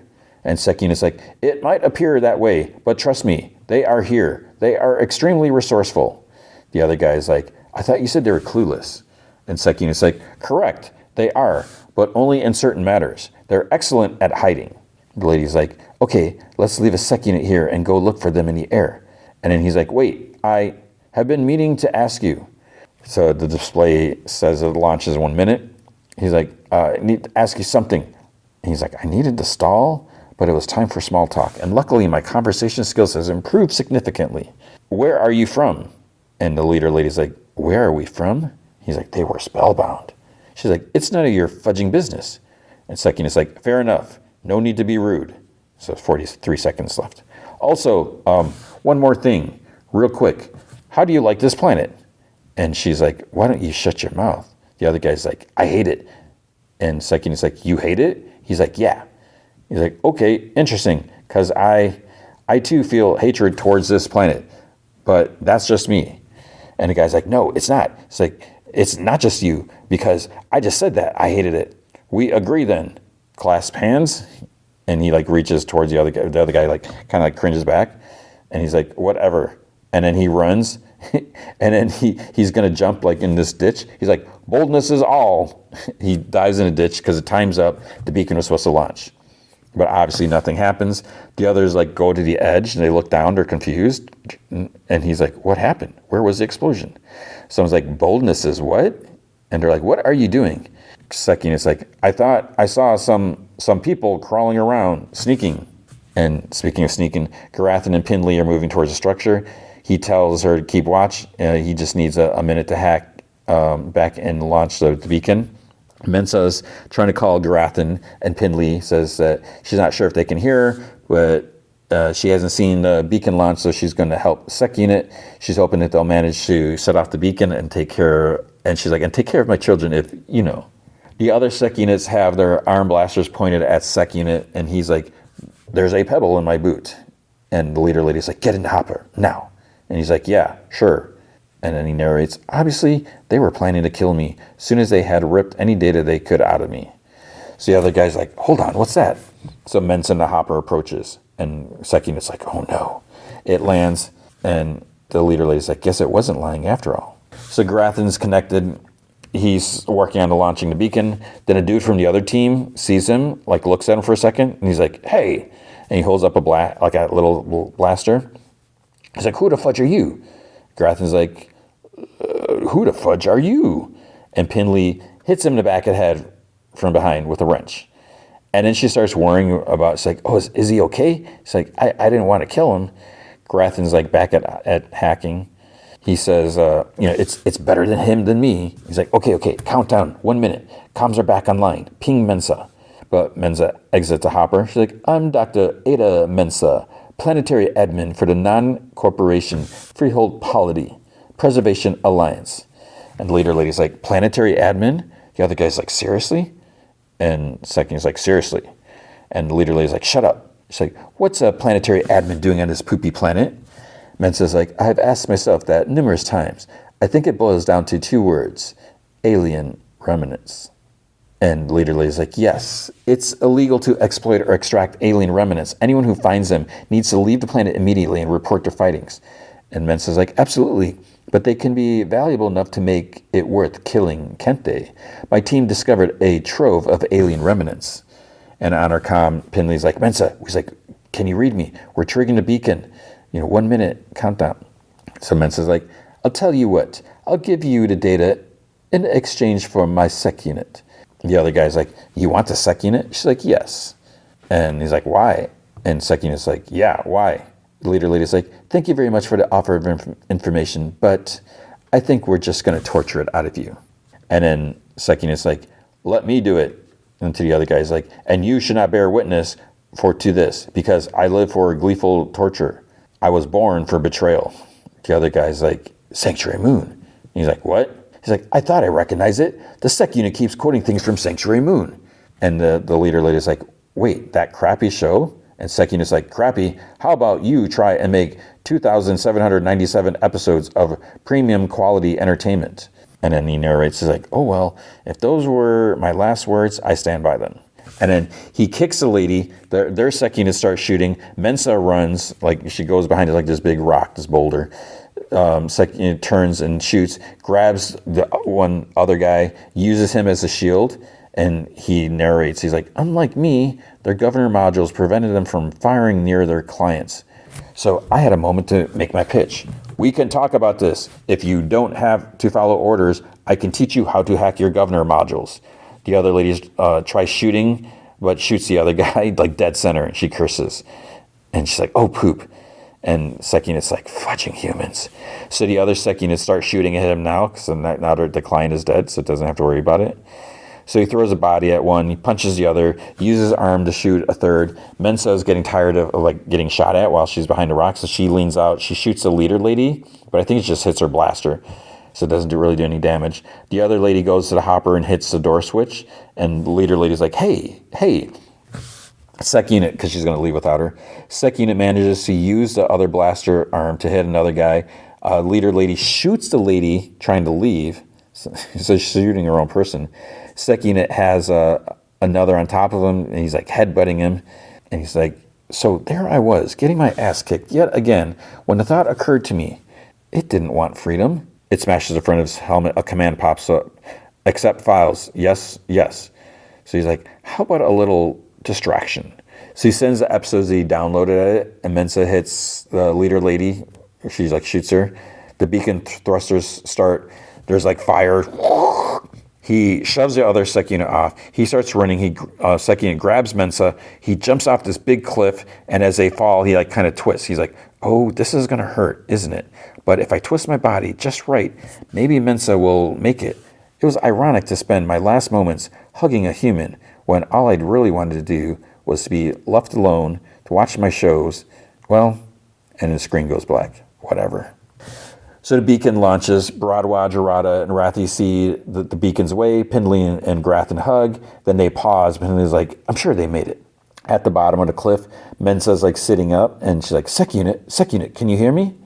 His face is bloody and bruised. His eyes are like slowly open, and he has some cuts too and stuff like that. She sighs in relief, gives a little cry, then like, you did it. And Sec Unit narrates, says like, I was about to say we did it, but I got saved from the cliche. Pindley and Grathan show up. They call her name. She gets up. They hug each other. Grathan slowly notices Sec Unit's just lying there, bleeding, like stuff dribbling out of its mouth. He's like, my clients. They all turn to Sec Unit. They move towards him. He's like, my clients are the best clients. And then the screen display shows catastrophic failure. So that's going to be the end for Sec Unit? What? Got one more episode. So it was good. And it's interesting and scary, the fact that, Sec Unit is just like an AI, but, now that he's got his freedom, he can make his own decisions and thoughts, and he just wants to watch his shows, and he does care, about his clients. He doesn't have to, but, he wants to protect them. So it's interesting how human he can be, even though he's not human. So, that kind of says something. All right, now Ironheart, Season 1, Episode 5, Karma's a Glitch. So yeah, we're getting close. Man, things are a mess.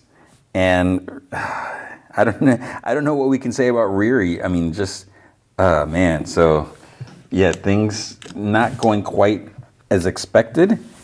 Yeah, it's bad news.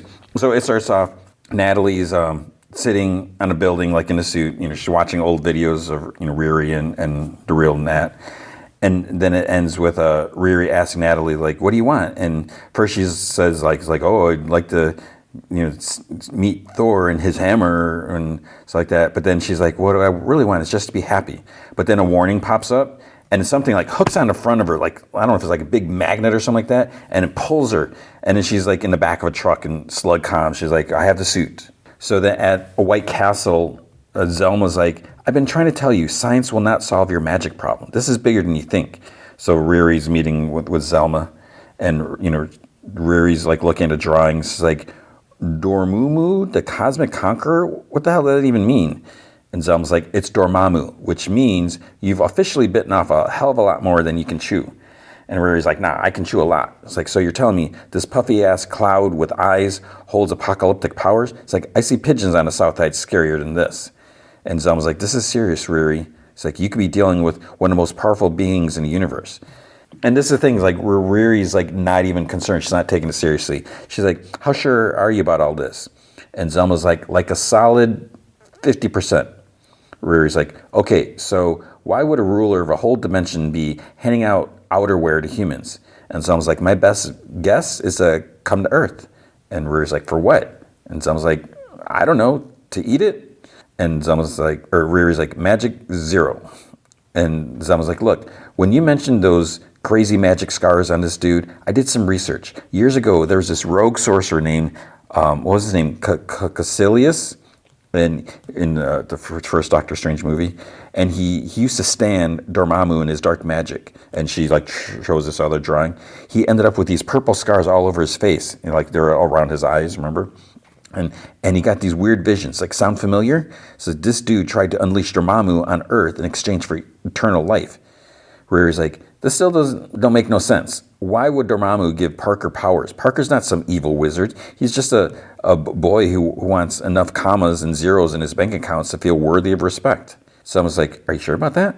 And it's like, beings like Dormammu don't care who Parker is, what he wants. They just need a puppet to carry out whatever sinister plan they're coming up with. And honestly, Parker, blinded by ambition, easy to manipulate.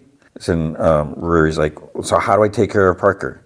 Someone's like, you probably got to shut him down, like, for good. Riri's like, there's got to be another way. Someone's like, you're dealing with magic now, and magic always comes at a price, and sometimes it's a heavy one. Then Roz walks in one door, and Jerry comes in the other door. Riri's like, let's talk about this later, okay? And someone's like, what's going on? And Jerry's like yells out to everyone in the restaurant, everyone, folks, unfortunately, this place is now closed. Health code violation. There's a murderous snake in the building. She says that to Riri. One customer is just like, yeah, whatever. And then Roz says, he said we're closed, grabs the guy's head, slams it against the table, and people run out. So Riri's like, okay, unless you can zap yourself to an alternate White Castle, I suggest you leave now. But it's like, why don't they both leave? And Zelma's like, you don't got to tell me twice. She's like, you going to be okay? And Riri's like, I got this. And Zelma's like, oh, right. So Riri grabs her necklace, and she's like, come on, Natalie, answer. So Jerry questions, she makes questions like, why is she eating at White Castle, whatever. And Riri's like, what? I like White Castle. And so Jerry's like, let's just kill her already. And Roz is like, okay. So Riri tries like ducking, crawling under a table, but Jerry just pulls her out.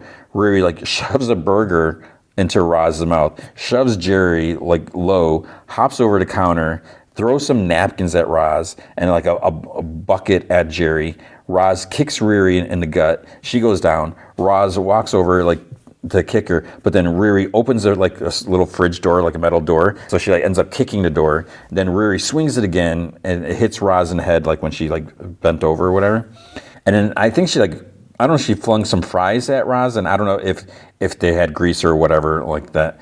Jerry hits Riri. She goes back, grabs a fire extinguisher off a shelf, because Riri hits the shelf. So she hits Jerry with it, and she swings it again. Roz gets up, kicks Riri, slams her head against the counter. Riri grabs a plastic container, I mean it's plastic, hits her with it, then grabs this metal tube and swings it hard. So Riri runs, hops back over the counter, but then Jerry's right there. So they like stare at each other. So Riri swings, hits her in the face, but her head just goes to the side, and then she just like stands there waiting, and then Jerry just like turns and faces her, gives Riri a big kick. She goes kind of flying back. She falls on the floor. The watches she gave Xavier fell out of her pocket or something like that from the impact. Jerry and Roz walk towards her, and Roz is like, the headline tomorrow is going to be rough.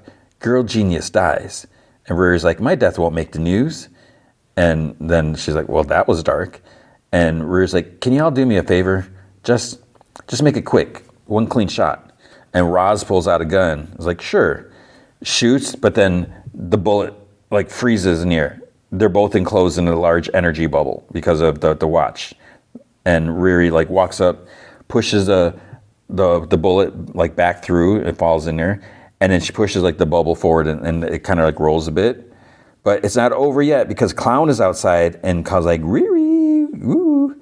So Riri runs, locks the door, And Clown's like, you really think a locked door is going to keep me out? And she like laughs. So Riri runs to the other door, but Clown put like explosives all over the door. So Riri sees that, there's whatever. So the glass breaks. So they weren't like big, huge explosives, which is good. Riri, she grabs like, I don't know if it's like a big CO2 container. And Clown's like, yo, let's make this quick. Your girl's got a date. So Slug's still driving the truck. Nat is like stuck the big magnetic thing or whatever, and looks at her options like when she sees like a buzzsaw attachment. So she starts like cutting at it.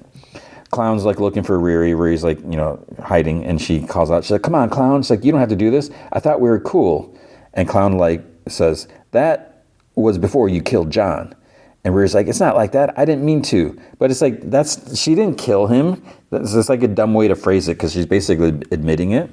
She could have said that the door was, shut and she couldn't get it open and whatever. So Jerry and Roz, they're like trying to call it the Clown because they're still trapped in the bubble. Clown's looking. Riri like kind of like ducks down, squat, like walks to another part, throws a spatula like down, and then Clown tosses an explosive at it, and it like just goes off. And she's like, listen, I didn't like the guy either, but we were working through our poop. Anyways, he was part of the team. And Riri's like, what team? Everyone on Parker's cruise is disposable. He killed Rampage. And Clown's like, you don't know what you're talking about. And she slides another explosive, but Riri managed to grab like a big metal tray like thing and like shield herself. And she's like, come on, Clown, ask him. And she picks up like the big metal tube. And Clown's like, listen, Riri, I'm done talking, okay? Come out, let's fight. But it's like, where's the police? So when all this happens, not a single customer or employee called. No one like hears the explosion or the one gunshot, whatever. So Clown pulls out like a bigger explosive, like pulls a pin. But Riri points a big metal tube at Clown. She's like, is this thing on? Whoosh, hacks off the end of the canister. So the CO2 like tube is like, this is pretty big. It shoots through it, hits Clown in the gut. She flies back and she drops the explosive. So Clown's like, oh, she sees explosives like beeping, whatever. So she tries like climbing over a table, but she's fine. She's just like coughing and sore or whatever. Riri runs out of the restaurant like through the broken window. Clown calms like, she's getting away. Then Slug turns a corner. Perfect timing as Riri's like now in the street. She's at a car. I don't know whose car it is. She's just trying to open some random car because Riri doesn't have a car. I don't even know how she got to White Castle because she had to walk there. So Slug's like, got eyes on her, and then puts the pedal to the metal, starts gunning the truck. Riri starts running down the street instead of going like between the cars, like on the sidewalk or whatever. So Slug's like just scraping against the parked cars. So all these poor people, their cars are getting ruined. But of course, there's no one out on the streets at all. Riri's like still running like straight down the road. The truck accelerates, and then boom, Nat busts out of the back, flies towards Riri, envelops her. Riri lands, turns, boosh, punches down on the front of the truck. The truck, like, it just like flips up, and as it's like flying over Riri like looks up, flips Slug off. The truck lands hard upside down, but then Slug pretty casually just climbs out. Riri does a little like fake out lunge, like, ugh, and Slug like flinches, and Slug's like, and turns around and like walks away. And then Riri like opens the helmet and throws up.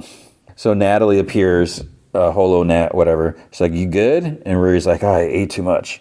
So Riri comes out of the suit, which is crazy. And she asks Natalie, what happened to the suit? And she's like, your little friend tried to come for me. It's like, and I'm fine. Thank you for asking. And Riri's like, you left me without any protection. They could have killed me. So it's like all about Riri, which is like annoying. And Nat's like, I'm sorry, I needed some time. When Xavier saw me, I was like, I wasn't expecting him to react that way. I'm hurt. And Riri's like, hurt? You are a series of codes, okay? Numbers and symbols. And then Nat's like, is that why you're considering deleting me when Xavier asks? I am not the problem here, Ree. You are. And you know what? I don't need this. It's like, shoot, I'm going to bed. Yeah, peace. And Riri's like, rest well. Don't let the bed bugs bite. So Riri goes back to the suit, like flies up, but then something happens. The suit alarms, whatever, go off, starts falling. Riri's like, Nat, wake up. It's like, I need you. She's like, I'm sorry. She managed to do kind of like a superhero landing, like on a little White Castle sign. And then Ezekiel's like, hey, Riri. And he's, for some reason, standing on the roof of the White Castle, which is so stupid. He's like, hello. And he like, she steps off the sign. Ezekiel does this huge leap because whatever. His bionic or whatever left arm is like crackling with energy and he laughs. And Riri's like, what did you do to yourself? And he's like, pretty neat, right? He's like, I was bailed out by a mutual friend, Parker Robbins. Compelling guy. Got me my stuff back. And Riri's like, what does he want to return? And Ezekiel's like, you. He points his finger and a little bolt of energy shoots out, just like kind of hits her in the chest. Doesn't do anything. I guess it's just for show. And he's like, I never understood what my father's fascination was with power until now. Shoots like more electricity at her, like from both hands, just kind of like knocks her back a little. And she's like, come on, Joe, this ain't you. He's like, this is me. It's a better me. Where he's like, I never meant for you to be involved in any of this, okay? He's like, and I can still make it right if you just let me try. He's like, it's too late. He's like, at least we'll always have Alanis. And then zaps her. She flies back, smashes into a car. And again, there's still no one awake in this neighborhood. And there's no one around, not a single person. Ezekiel smiles. She gets up, scans, augmented hypothalamus, biological mesh implants, energetic displacement network, like at his bicep, electrostatic repulsors at his hands, and she like shoots him with a repulsor blast to the throat. He sarcastically is like, oh, but he's fine. And she like raises both hands of fire, but then has a power failure. Alarm beeps. He's like, uh-oh. So he jumps over to her, grabs both arms. She goes to her knees. He's like, all power gone? And he walks around. He's like, I spent my whole life, smack. He like hits like her shoulder, whatever, knocks a piece of suit off. He's like, spent my whole life trying not to become, he like pulls out what looks like the suit's spine. He's like, trying not to become Obadiah Stane, just to find myself right where he left off. Smacks her again, taking down an iron freak. And he pulls her helmet, like rips it up.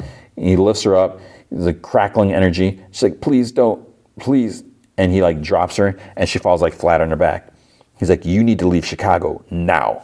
So if Parker finds out you're still alive, he won't be so forgiving. And he like walks off with her helmet and Riri just like lies there groaning. And she has to kind of like manually like open and crawl out of the suit. And she just leaves the suit right there. She pulls off like the chest thing that has Nat, I'm assuming, but leaves the rest there. So Ronnie's like sitting up waiting at home. She hears the door open. She starts saying, it's like, where are, like you have a strange thing from a different dimension. You fly off. You don't even answer a text. And she sees like Riri's face is like bruised and stuff like that. She's like, what happened? Riri's like, I need your help. So Ronnie goes up to her, looks at her face, hugs her. And then, later she's putting like peroxide and stuff on her wounds. And Ronnie's like, I wish you came to me sooner. But it's like, what could Ronnie do? Riri's like, I thought I had it under control. And she's like, are you mad? And Ronnie's like, yeah, but mostly I'm grateful I still have my baby in front of me and that you're safe.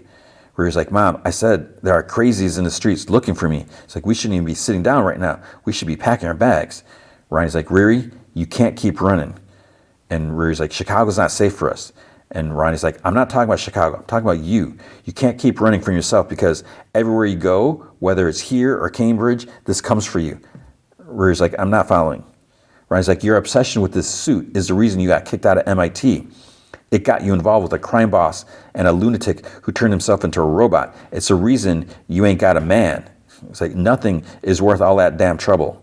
And Riri's like, my suit is special to me. And it's like, why, huh? Out of all the things that you could build, the big brain of yours, why an iron suit? And she's like, because I could. But it's like, barely? Because, she had needed so much help. Ronnie's like, you want to try that again? And Riri doesn't say anything. And Ronnie's like, I just want to understand. Help me understand. And then Riri's like, because it was the only thing I could do to protect us. After Gary and Natalie died that night, I just froze. I couldn't help them. I just had to watch them bleed out. But it's like, why not become like a doctor or a nurse or something like that?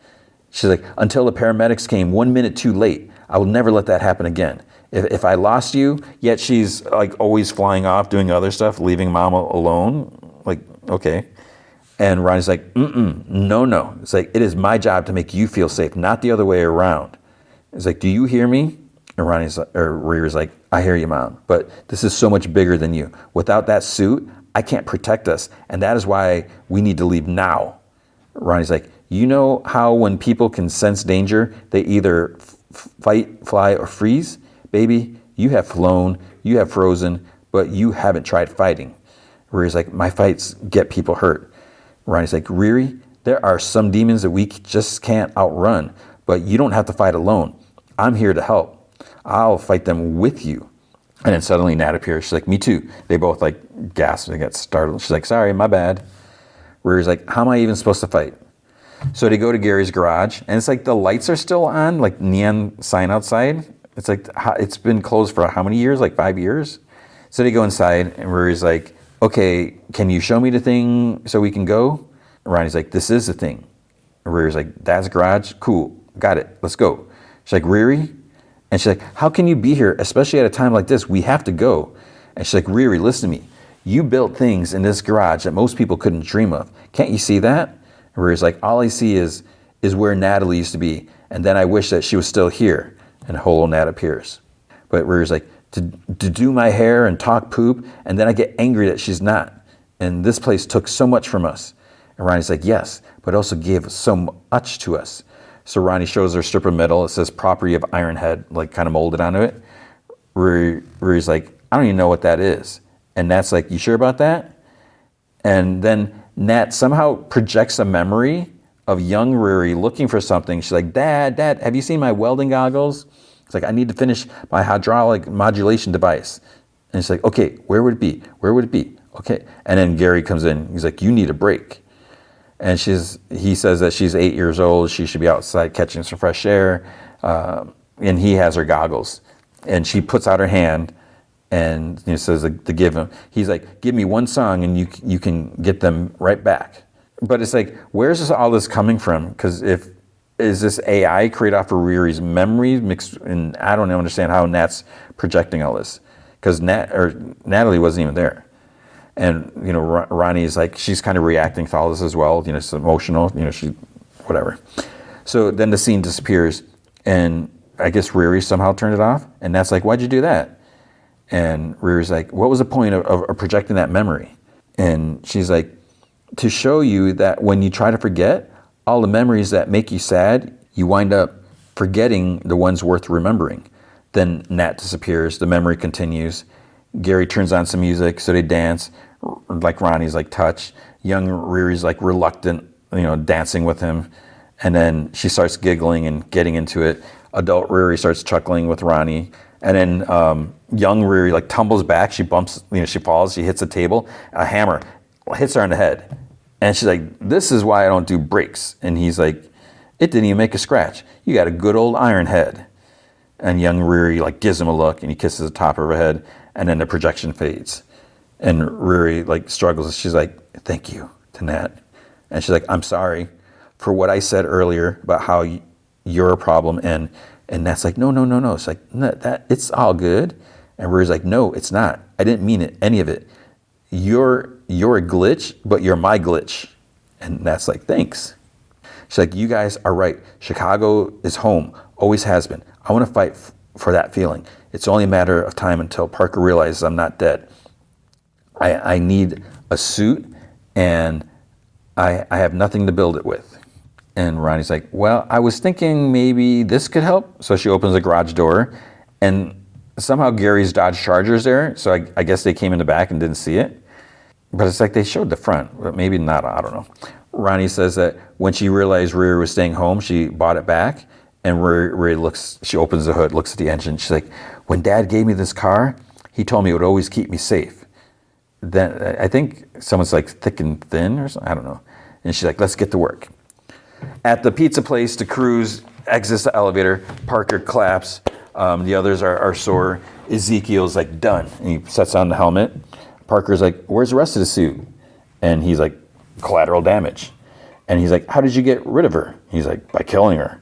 He's like, I love the story already, go on. And Ezekiel's like, there's not much to tell. I just kind of knocked her out. She went down, boom, dead. And Parker's like, you know what this story lacks? Drama. Yeah. And a story with no drama, no emotional detail, it lacks believability. And he kind of grabs Ezekiel by the back and neck. He asks the others, like, is he telling the truth? And Clown's like, no. The Slug and Jerry like look at her. And she's like, not all of it anyways. Riri kicked all her butts. She would have gotten away if Zeke hadn't stopped her, and the only way to stop her was to destroy her suit. So he ripped it from her body piece by piece and then buried that iron witch in a pile of rubble. And Parker's like, that's how you tell a story. Now that Riri's gone, let's get back to work. So he wants to walk Ezekiel out. Clown whispers a slug and asks, like, can you do me a favor and hack into some autopsy reports? In the elevator, Parker says, Riri's gone, so there's an open spot in the crew. And Ezekiel's like, I'm not interested. And Parker's like, you'd still be locked up if it weren't for me. He's like, I took care of your Riri problem. That was a deal. Parker's like, you're right. A deal's a deal. Just think on it. Riri turned down my offer too. Then she changed her mind. I have a feeling you'll be doing the same. Xavier's in his room listening to music, and then something happens, his headphones die or something like that. So he decides to open the expensive one that Riri got him. But there's like a card inside with like a hand-drawn like Star Trek logo, so he opens it. The next day or something like that, Riri's like working in the garage. Something like catches fire, and she has to put it out because she's like, it's going good, but it's not. Riri comes in with the box. She said it was everything she could find off her list at the junkyard. And she's like, there's also a certain young man who wants to join a team. It's not Xavier, it's that little kid Landon. He's like, don't get it twisted. I'm only here for my wagon back, and you owe me like $600 at this point. So Riri to Mom, she's like, not the young man I was expecting. Power goes out, they're all on edge, and Riri just like has to pop a breaker back on, and she's like starting to spiral now. Ronnie's like calling her name, like, are you good? And she's like, no, I'm not good, okay? It's like, I've added everything I can think of to go up against somebody that's got friggin' demonic God in their corner, okay? It's like, I can't find a sustainable power source to support the add-ons. They're draining the batteries. So what I need is something comparable to Parker's hood. I need something that connects me to an infinite energy supply. Landon's like, I got a plug and 2 extension cords. Just say the word. And Nat like smiles. And Riri's like, as much as it pains me to say this, I think we have to fight magic with magic. So Parker is telling the crew everyone's got to be on their A game. Next mission will require everyone's focus. Communication needs to be flawless. One wrong move and it all goes to poop. Any questions? Clown raises a hand. She's like, I got one. And Slug gives her a look and is like, kind of like, no, don't ask. Clown is like, did you kill Stewart? And Parker's like, excuse me? So she slaps down Stewart's autopsy report. And she's like, go ahead, look at it. It says Stewart OD'd, but we all know Rampage didn't do drugs. And Parker's like, watch your tone. And Clown's like, or what? You gonna kill me too? Parker's like, I have nothing to hide. I found you when you were nothing. Gave you a purpose, a home. Slug stands like, maybe we should just take a minute and regroup. The voices are like whispering to Parker. And like, he can't even hear what the crew's saying. They're all like muffled. And one voice like says, like, that guy wants blood or something like that. And Clown, it's like, Riri was right. You're a fraud. And Parker moves towards Clown, and Slug steps in front, and it's like, don't. Parker grabs Slug by the throat and starts like choking her. And Jerry's like, get your hands off of her. And Slug like gets free. Jerry slugs Parker in the face, and he stands there chuckling. And Ra's like, Parker, this isn't you. That hood's got you messed up. And he's like, no, it's got me right. Like for the first time ever. And Jerry's like, we didn't sign up for this poop. And Parker's like, then leave. Ra's like, what? He's like, you all turn on me like that, and you think you still work here? It's like, you're fired, all of you. Why are you still standing there? Get out. Ra's like, fine, let's go, Jerry. And then Slug leaves. Clown's last, but then turns around. All that about family? And he gets in the elevator with the others. And like some new black scars start appearing like up his neck, like and on his jaw. So Zelma's over at the garage, and Nat's like, you're going to steal gas from the Prince of Darkness? And she's like, Dormammu's more of a lord. Ronnie's like, I don't like the sound of this. And Riri's like, yeah, I don't want to be tethered to the dark dimension. It's like, what if I end up like Parker? And Ronnie's like, just how sure are you that Parker's magic comes from there? Selma's like, 47% sure. And Riri's like, 47? But you said 50 last time. And Selma's like, I was rounding up. Xavier comes in with the coffee. He said, thought they might need a little boost. Land's like, all right, coffee. And Xavier's like, chill. He's like, I got apple juice for you. He's like, disrespectful. So Xavier goes to Riri. He's like, reporting for duty, Captain. And he gives her a cup that says James Tiberius. He's like, hope I'm not too late. And she's like, right on time. He's like, I read your note. And Riri's like, was it too cheesy? And he's like, yeah. But the Captain Kirk quote got me. Of my friend, I can say only this: of all the souls I have encountered on my travels, hers was the most human. And she's like, well, hers was referring to, and then he's like, Natalie. And she's like, yeah, I know. So he looks over at AI Nat, and Riri like pulls him aside. He's like, I just wish you would have told me about her. That's all. And Riri's like, and I'm sorry for that. It's like, please know that I never set out to make an AI in Nat's image. And if you want to get technical, she's actually just a holographic manifestation of my brain. Having Nat around makes me feel more like myself again. Like she's supposed to be here. And to be honest, I don't really want to go back to the life that, how it was without her. He's like, all right, look, I'm not okay with it, but I could try to understand how much she means to you. And then he's like, so we're building a new suit, huh? What for? And he's like, Ree? And she's like, huh? He's like, what'd you do? She's like, I'll explain it while we work. So we get a music montage. They go out to the car. They like took the door off, and like there's various shots like working around the garage. At one point, like she's like kneeling on the ceiling and like just like upside down out of there. She's like painting symbols. Riri's like testing repulsor beams outside, like shooting like a piece of wood and stuff like that. Ezekiel packs up like the back of his car, and then hey, I'm calling the cops. And Ezekiel's like, please don't, Heather. You'll never see me again. So he's at his house. She's like, I knew you were bad news. He's like, I have a sixth sense about these things. He shuts the back of his Subaru and he turns with a smile. He's like, good for you. Bye. And then she's like, your poor father is probably rolling in his grave knowing what you've done to his legacy. And this like stops him, and he turns and he walks towards her. He's like, you know what? I am sick of your poop, Heather. And she's like, huh? No. Hey, you need to back up. He's like, oh, do I? And she's like starting to go back to her house. He's like, she's like, I know karate. I'll take you down.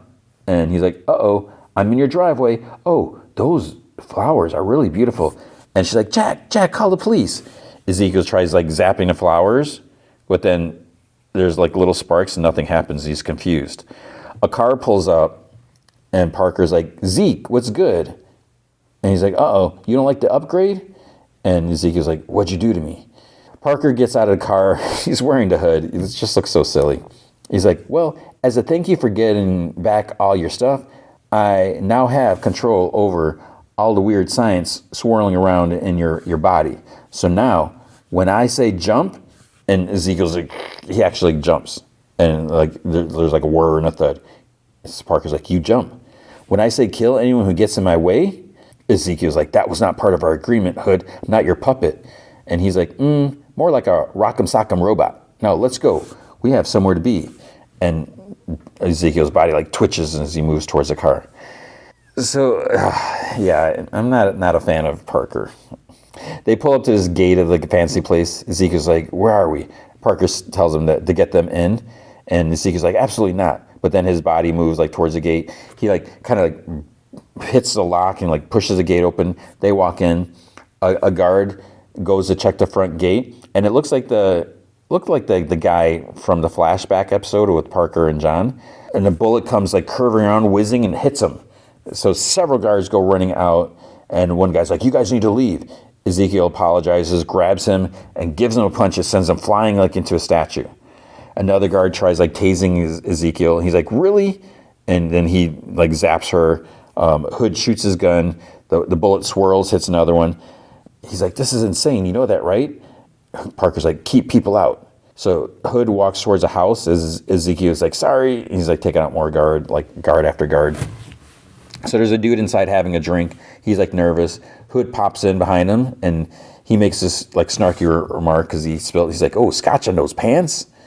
Something like that. And the guy's like, what is this about? And Ezekiel's like, pour you another? It's like, still drinking the same Glenlivet I see? So, yeah, this is a place that he and John broke into.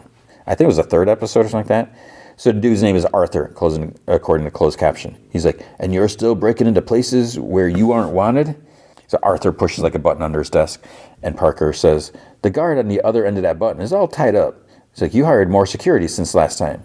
And Arthur's like, you and your friend left a lasting impression. He's like, that what this is about? And Parker's like, no. It's like, I'm not after the safe anymore. I want something bigger. He takes out some like folded paper. It's like, it's all there. And he's like, boilerplate. The dude he just pushes the paper back. He's like, I'm not signing poop. So Parker's like, let me walk you through it. I already have majority stake in all the top performing companies in your portfolio. Think of me as an invisible partner with controlling interest. He like lists some stuff like companies and stuff. He's like, but now I want the crown jewels. You're going to sign over artworks. He's like, this mansion, everything that was promised to me. And the guy like scoffs. So it's like, you can kind of figure out like what's going on now. So he's like, you strong arm a few startups and you think you're a CEO? You're a small-time crook in a ridiculous getup. He's like, you'd have to kill me first. And Parker's like, yeah, that can be arranged. And the dude leans forward. He's like, what's that on your face? He's like, what'd you do to yourself? What do you want, Parker? He's like, if you wanted my company, you could have done this hostile takeover remotely. He's like, why are you here? And then Parker's like, I had to look you in the eye and ask, what kind of father puts his son out of the house at 12? So it's his dad. So, oh, boo-hoo, here comes the story, right? And he sighs. He's like, I tried with you. I really did. But you were a liability. And Parker's like, liability? He's like, I was a child. After mom died, the only way to even get you to pay attention to me was if I was in trouble. He's like, what'd you expect? And Arthur's like, I don't know. He's like, I didn't want you. He's like, so I thought it'd be better for both of us to cut our losses and move on. Nothing personal. Parker like disappears. Arthur like stands up, and then Parker appears next to him with his gun pointed at his head. He's like, sign it, ink, or sign it in blood. His voice gets distorted. So Arthur sits. He's like, you think you deserve all this? He's like, but I'd bet good money, I mean real good money, that to get where you are in this moment, you screwed a few people. Probably someone who loved you. It's the cost of doing business. But the kick is, it's never going to be enough. Parker like moves closer, puts the barrel of the gun right against his forehead.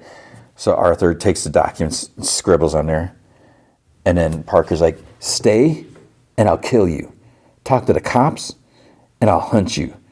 Now get the hell out of my house. So he gets up, like Arthur walks out, and Parker like feels some pain, I think from the hood or something like that.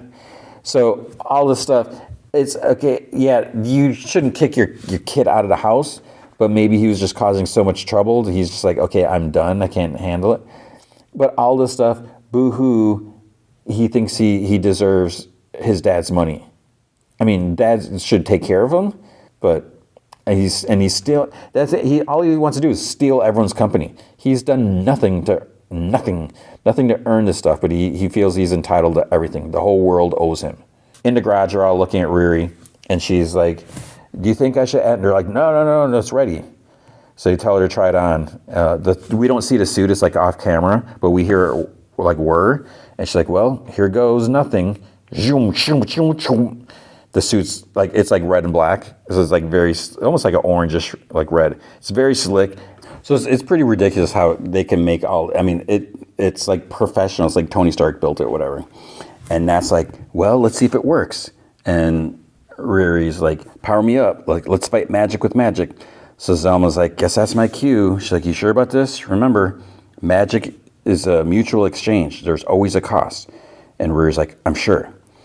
So Riri's like standing on some drawings or whatever on the floor. You know, there's like all these designs, whatever. Zelma grabs some like goopy liquid and puts it on the front of the armor, like in this big bowl. She goes back to this other circle. She looks at her books. She does some like kind of Scarlet Witch, like hand motion stuff. There's like some red energy starts swirling over. But okay, she's talking about magic has a price. When they're at White Castle and, you know, Zelma had all these drawings and stuff like that, Riri's like looking at one. She gets ketchup on it. She's like, oh, my bad.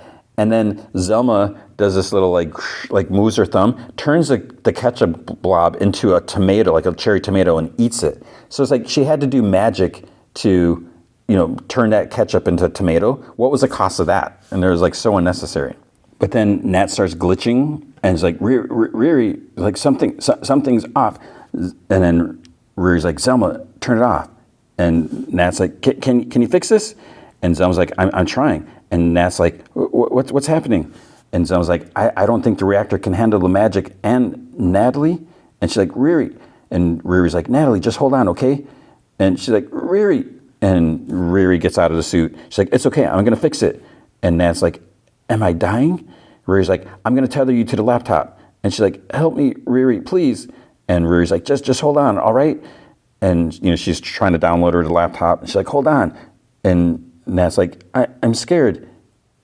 I love you. And then she's gone. And the laptop's like, AI not found. And Ronnie's whispers like, where is she? And Riri's like, oh my God. And Landon's like, where'd she go? And Riri's like, Natalie. And that's the end. So that was the price. The price was no more Natalie. But she's got a cool suit now, somehow powered by magic, which is, that's weird.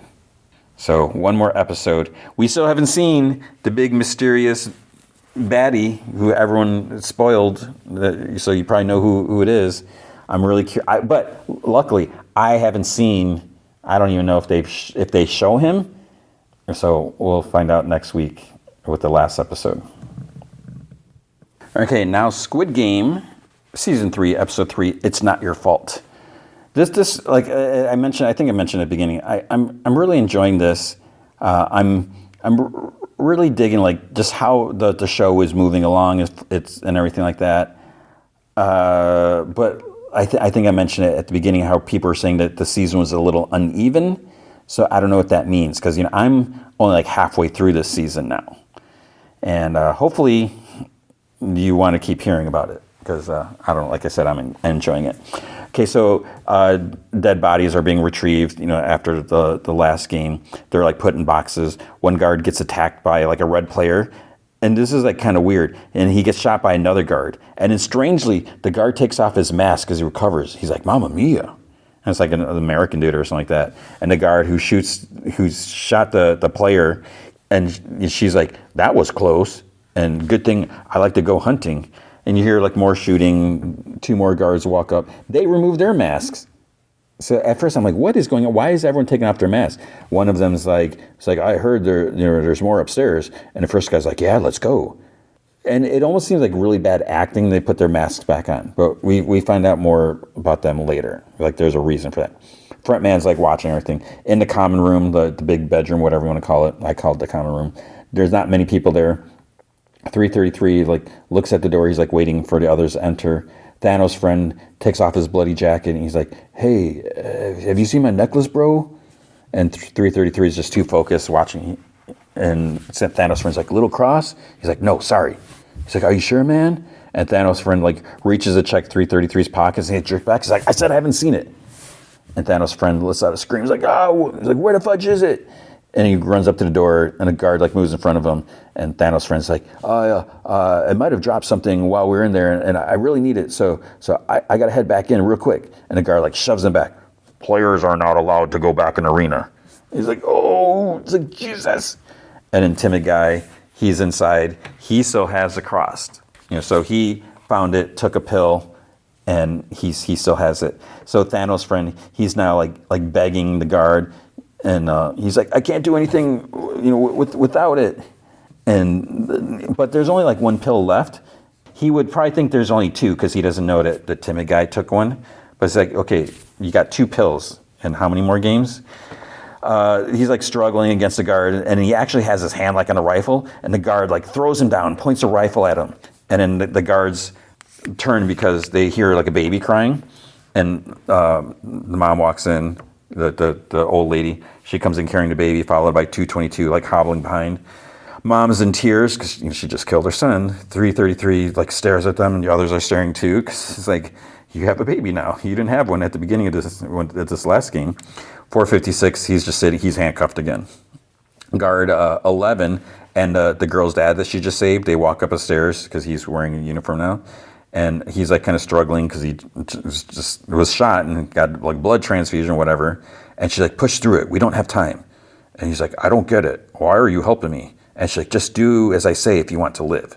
So mom tells 222 the baby's fussing because she's hungry. And she asks 222 if she wants to give it a shot. She wants to try breastfeeding.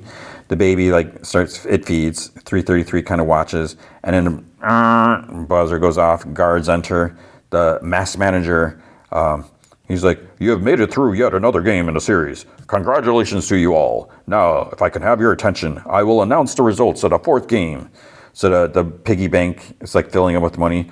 Over the course of the game, another 110 players were eliminated, bringing the current number of remaining players to 25. The total prize is now 43.1 billion won, which is, I believe, 31,304,698 US dollars. And each player's share is 1.724 billion won, which is $1,252,187, if I did the conversion correct.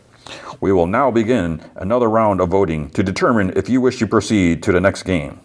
Meanwhile, the VIPs sit down to like this fancy meal. The Blue Danube's playing. They're all wearing like little masks, which is silly because they were the ones in shooting. They were the guards. So they took their masks off, but now they're wearing like the little like masquerade masks.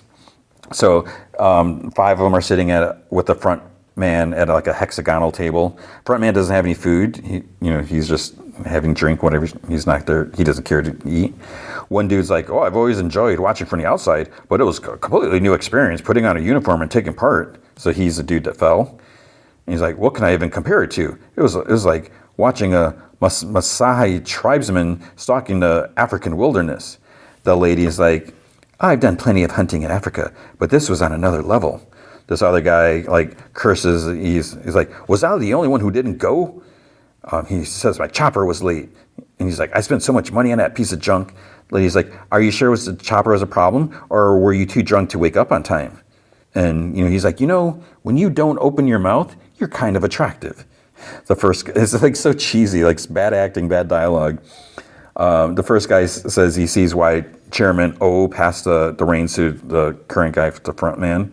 He's like, not only is he giving them the pleasure of watching the game, but he's also letting them participate. And he's like, "I'm just upholding Chairman O's wishes to better entertain my guests." So they like raise a glass to Chairman O, whatever. Cheers. And someone radios like one of the black dress guards in the room. He steps out and he's told that they've lost contact with the operating room.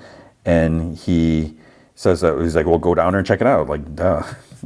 11 and the sick girl's dad, they make it their way through the place. On the boat, they just launched a drone.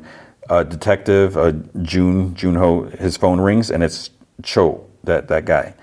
He says, "It's just as I thought." He's like, "I did some digging and things are a little fishy with our captain."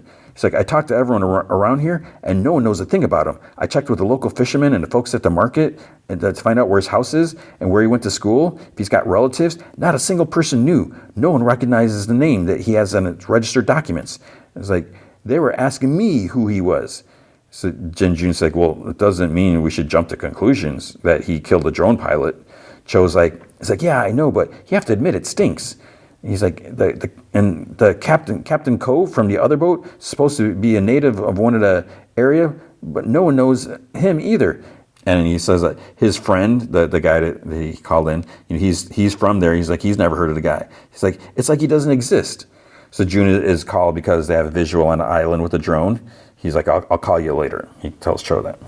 So the screen drops down for the VIPs to watch the voting while they eat. One says that the amount is over $1 million for each. He's like, what if they want to stop here? The front man says that the players down there have made it this far by killing each other. Most of them are saying to themselves, if more people die, how much more money can I get? Among the 25 left, 16 are already wearing the circle patch. After that riot in the dark, the players will certainly be nervous about voting against the majority. So there's 25 people, 16 continued last time. So player 039 votes first. He was an O, but he chooses O. Player 84 picks X. 100, the annoying old guy, business dude, whatever, he picks O. Thanos' friend actually changes his to X, probably because he doesn't have drugs. He doesn't know if he can continue. 125, timid guy, he looks at Thanos' friend. He changes his vote to O. Mom votes X, of course, and she tries asking in the line to end the game. She's talking to other ones, like, listen to reason. She offers, she's like, I'll share, you can have my share and split it. She's like, I've lived many years. If I die in here, it won't make a difference.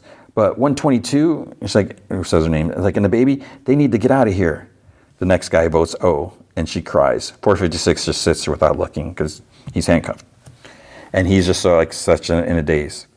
Guards check out they check out the operating room. One's like, identify the bodies.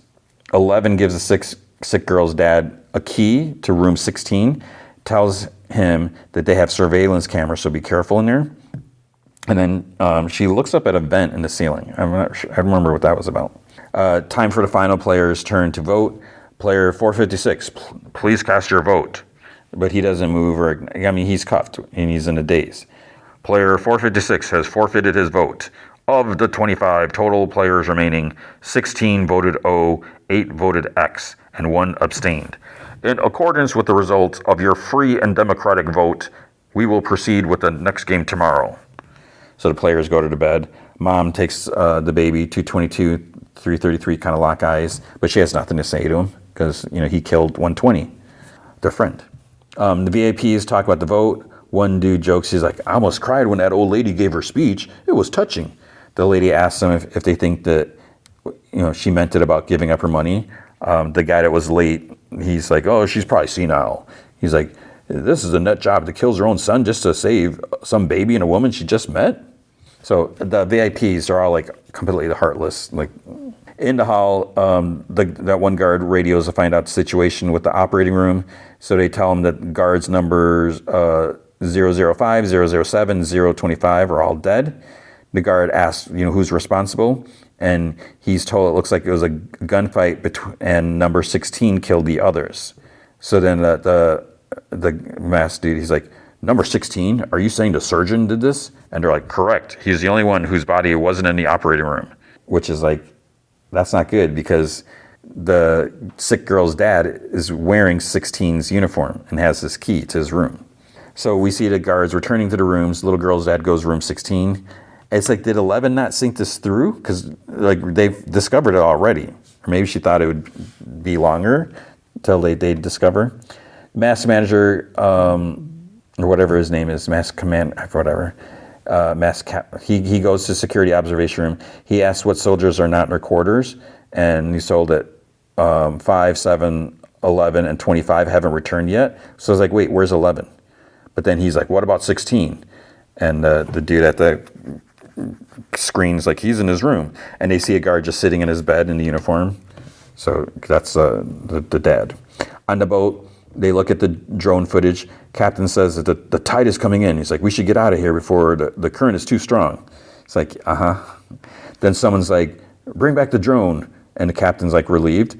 But then June's like, hold on. He's like, fly it over to shore again. So he's like, I recognize that beach. It's like, I think I've been there before. He asks the captain, he's like, get us as close to the beach as you can. And the captain's like, oh, we'll scrape up against the reef. He's like, no way. Because he's just making excuses. So this must be it. And June's like, please. He's like, I have to check this out. It's food time in the common room. Mom brings 222 a couple of potatoes. She says she should eat. 222 is reluctant. And Mom's like, I know you don't want to eat. That little girl of yours can't survive on her own.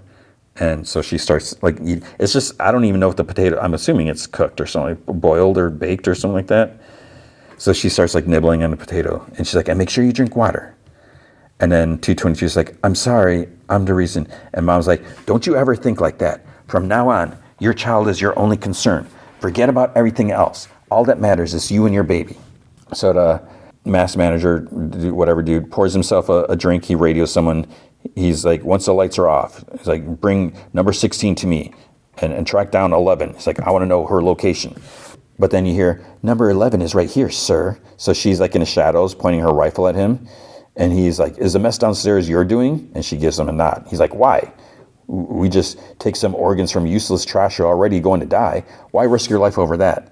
And she's like, from where I stand, you're risking yours. He's like, what do you want? And she's like, 16 and I will both patrol the outer perimeter tomorrow. He's like, 16? So you and a doctor know each other? And she's like, I also want you to get us a boat. And the dude's like, it won't be so simple to get out of here. She's like, the VIPs are here now, right? It would look a lot better for you if the two of us just disappeared. Am I right? So June makes it to the beach. He had scuba dive, off the boat, whatever, to get there. So he takes off some of his gear. He hears a gunshot and he looks, but it's a memory from when he got shot. He makes it to the cliffside. He hears his brother, the front man, say his name. He's like, come with me. And then he shoots him in the shoulder. So that's when he shot him in season 1. He radios the boat. He's like, this is definitely the place where I was shot. And they're like, are you sure? And he's like, I'm positive. We're almost there. Their island has to be nearby. And then the guy's like, all right, it'll be dark soon. Get back to the boat. We'll search first thing tomorrow. And June's like, there's no doubt in my mind. I'm sure we can find it now. And the captain's kind of like listening to conversation on his own walkie-talkie. So that's not good because he's supposed to keep him away. In the common room, 222 sleeps with the baby next to her. Mom makes sure she's covered. 456 is still cuffed. He hears, this mess we're in, do you still think it's all your fault? So it's Mom. And he doesn't say anything. She sits next to him. She's like, no matter how I look at it, life really is unfair. That's just how it worked. Bad people don't care. They'll ruin the world and blame everyone else. And good people blame themselves for every little thing that happens, ripping their own hearts to shred. My son was like that. He was such a soft kid and so damn clueless. So she says that he thought it was his fault. The company he worked for closed. It was his fault that he got beat up by loan sharks. It was his fault that he got scammed at the casino. And one day she snapped at him, told him that, she squeezed him out of her and this is what she gets. He's so pathetic. And she'll just, start telling herself that she never had a son. And she's like, now get out of my sight, you spineless piece of poop. And she's like, that night after I screamed at him, he took a bunch of pills and left a note saying that he was sorry for being such a failure. As I dragged him out, loaded him in the car and rushed him to the hospital, I started praying to God, swore that I would do anything if you just let him live, even dive headfirst into a pit of fire if I had to. In the end, I was the one who killed him. And 456 looks at her, because this is like the first that he heard about this, I guess. And, she starts crying. She's like, I stood right there and killed him, my only child, and I ended his life. And she's like, sir, Junhee and her little girl, they need someone to help them, someone like you. And he just sighs. And she's like, listen, sir, I still believe the reason you came back here was to save everyone. He's like, I hate to disappoint you. I just can't be that person. And she's like, I don't know how I got here at this old age. Did I live the wrong life? Is that why I'm here? Or is it just because it's like you said, those evil folks upstairs wanted it like this? I'm not sure. All I'm saying is that child is completely innocent in all this. It's certainly not her fault she was born in this hellhole. Sir, please, I'm begging you. They need you to survive. Instead of looking after me and my son, save Junhee. I'm begging you. Please, I'm begging you. Cho and his friend arrive at a house. The friend's like, what are you looking for? And Cho says that, Parks, like the captain's a traitor. He just needs to prove it. The friend's like, I think you're taking it a little far. He's like, no, you're going to break into someone's house? He's like, I don't like this. And Cho's like, well, I'm not asking you to go inside. Just keep a lookout in the van. Then he pulls out a gun, checks the bullet, and he's like, is that real? And Cho's like, yeah, it was his. The guy who killed the boss. So the what's his name, the recruiter guy? So he gets out, mailbox kind of full. He looks at a letter, Park Young Gil. So he's like, this is the right place. The door is locked, obviously. So he hops the fence into the backyard. There's a dog on a chain that like snarls at him. So the back door is locked too. So he like busts the window. He goes inside. He opens the door, and then it's like weird. He goes in this other room, opens the door. He gasps, and then the scene changes. But there's nothing worth gasping for. I don't know why he gasped. But the scene changes then to the guards room. PA tells the staff it's time to start the day. Morning roll call in 10 minutes. Prepare for your assignments. And then breakfast trays are like put through the door. So under her toast is a key. She looks up the camera. The mass manager or whatever his title is, he's like, officer, she's been given the key to the boat. He's like, go back down to the operating room. Something isn't right. This doesn't make sense. See if you missed anything. Be thorough. In the common room, the door opens. The guards bring in a wrapped coffin box. At first, I was like, okay, what is this? I thought they were bringing the son in, but no. Mom hung herself. So 222 watches in shock as they like pulled her down, and she looks down at her baby, and she starts sobbing because she was the only one helping her and everything. 333 looks and wants to I think he wants to go to her. Baby starts crying. More money falls into the piggy bank, and 456 watches in shock, and Mom's placed in the coffin and the lid's put on. Player 149 eliminated. A guard checks out the operating room. Bodies are still on the floor. Then he notices a needle and a tube on the operating tray. Then he finally decides to scan the body on the table. Comes up as number 16. Duh. And he tells the dude, he's like, officer, this is the operating room. Number 16 is dead. And the mass officer's like, what? The doctor is dead? He's like, I just confirmed it with my scanner. This has to be number 11's work. She put 16 bodies in a player's tracksuit to throw us off. The masked manager like zooms in on camera. Then who just walked out of this room? If I'm right, that's player 246. So 246 uses a key to go to 16's locker. He sees a rifle inside. PA says, the assignments are numbers 001 through 010, monitor the game venue. Numbers 011 through 020, patrol the outer perimeter. Numbers 021 through 035, patrol the interior facilities. Cho's, this is like weird because he's still searching through the house, through the stuff. He curses and sighs, there's nothing. Then he looks at like photos on the wall. It's like fishing captain photos, and he sees one with a rock, paper, scissors, minus one recruiter dude. He curses again. So now he knows a captain knows a recruiter. But then he hears a dog growling behind him. So it broke its chain. It charges and knocks him down, starts like chomping. He tries like punching it, but it's still like biting. So then he like reaches, pulls out his gun. The friend was like snoozing in the van. He kind of hears like a gun go off, but he didn't really register it, and he goes back to sleep. In the common room, players are told that the fifth game will start momentarily. Thanos' friend's all shaky. Timmy sneaks. He's kind of like creeping around him. 456 is uncuffed.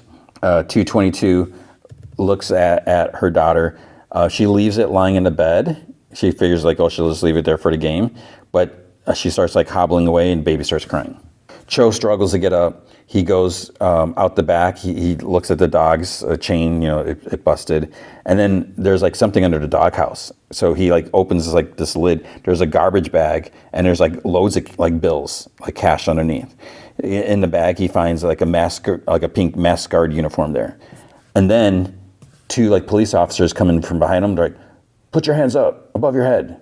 So they must have heard the gunshot, I guess. I don't know. Maybe there's an alarm in the house. He's busted. Guards go to their assignment. Blue Danny is played on the speakers. Players are walking in that big stair room. Thanos' friend isn't doing well. He's all shaky and withdrawal, I guess, or whatever. Timid guy glares at him. 222's hobbling, carrying her baby, and she leans against the wall. 456 is behind her, like says her name. He's like, I'll take the kid. But she just like starts hobbling. And she's like, I don't need you. But then he reaches out to stop her.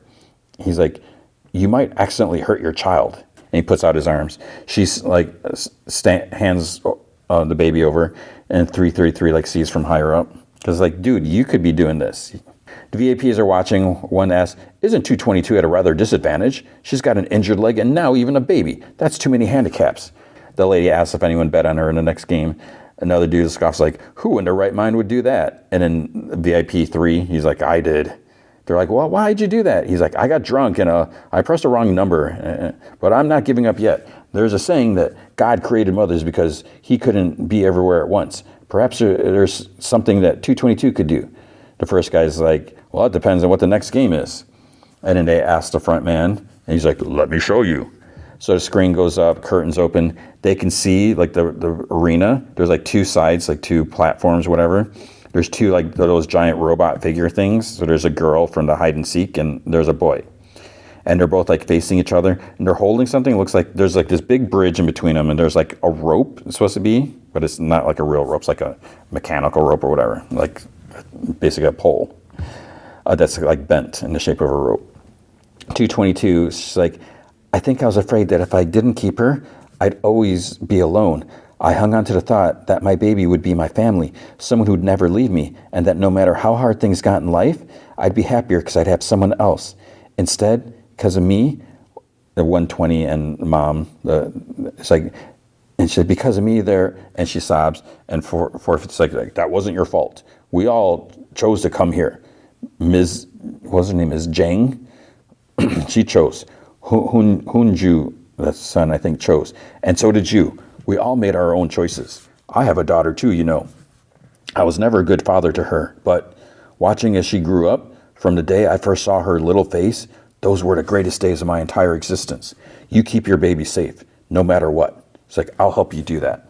So then the drunk VIP like curses, is like, this is messed up. It's like 222's ankle's fudged up. And he's like, what is she supposed to do there? Another dude wants to make a proposal. He's like, why don't we have the baby join its mother in the game? And it's like, oh, you want to put the baby in the game too? Okay, how the fudge does that help me? Kind of seems more of a disadvantage. And, the guy's like, well, like you said, a mother would do anything to save her child. Who knows? This might turn 222 into some kind of Marvel superhero. The other guy's like Wonder Woman. And I love this dialogue. The lady's like, that's actually a DC superhero. But anyway, it seems reasonable to me. Shall we give it a try? The other's like, yeah, you should do it. And the guy's like, oh, yeah, screw it. It's like, yeah, let's do it. I mean, I'm screwed either way, right? It's like, I'll make the sacrifice for the sake of your entertainment. So they applaud when the players approach. So they enter behind a giant girl robot thing. The door shuts behind them and it kind of startles them. They see there's like a single person bridge, like with the rope, like sort of above it. At first I was like, it's supposed to be like a handrail, but no. And there's like a section missing in the middle, like a little square. The PA woman's like, welcome to the 5th game. The game you'll be playing today is jump rope. Each player must make their way across the bridge while jumping over the rope. As it swings to pass, you must reach the other side within 20 minutes. The order in which you cross the bridge within the time limit is entirely up to you. So 456 tells 22 to sit for a minute. He pulls up her pant and looks at her ankle. It is majorly swollen. It's like red. It's like I don't even know what. It's like just so. 333 watches him and turns away. It's like, dude, do something. And now let the game begin. So the rope starts turning, rotating, and as it reaches the top, it seems like it comes down the other side faster. So it just rotates, spins around. So the players watch and they try to get the timing. Thanos' friends looks over the edge and he cries in despair. Timid guy opens Thanos' cross necklace. There's one pill left. So 456 I'll help you cross. And she's like, what about her? He's like, the game will be over in 20 minutes. Leave the baby here till then and come get it after. So then one of the masked guards in order to continue, all players must make it across the bridge within the time limit. Any player who fails to do so in the allotted time will be eliminated. And 222 picks up and clutches her daughter. And she's like, she isn't a player like the rest of us. Every single one of you is a player. There are no exceptions. And 456 is are you kidding me? That child has absolutely nothing to do with this. And another guard cocks his rifle and points it at him. The masked manager has a pistol at the baby. And 222, she turns her back to him. And he's like, any player who fails to cross the bridge within the time limit will be eliminated. So 456 fuming. The front man is watching with he's got opera binoculars. Other VIPs are using them as well. First guy's this is getting exciting. Drunk guy's you can do it. You can be strong, 222. So the clock's already, I don't know if it already started because now it's at 17:30. So, and no one's even approached it yet. So 100 goes, he's we can't be wasting time like this. He's listen, we need someone to step up and go first. And this other guy's oh yeah, go right ahead, buddy.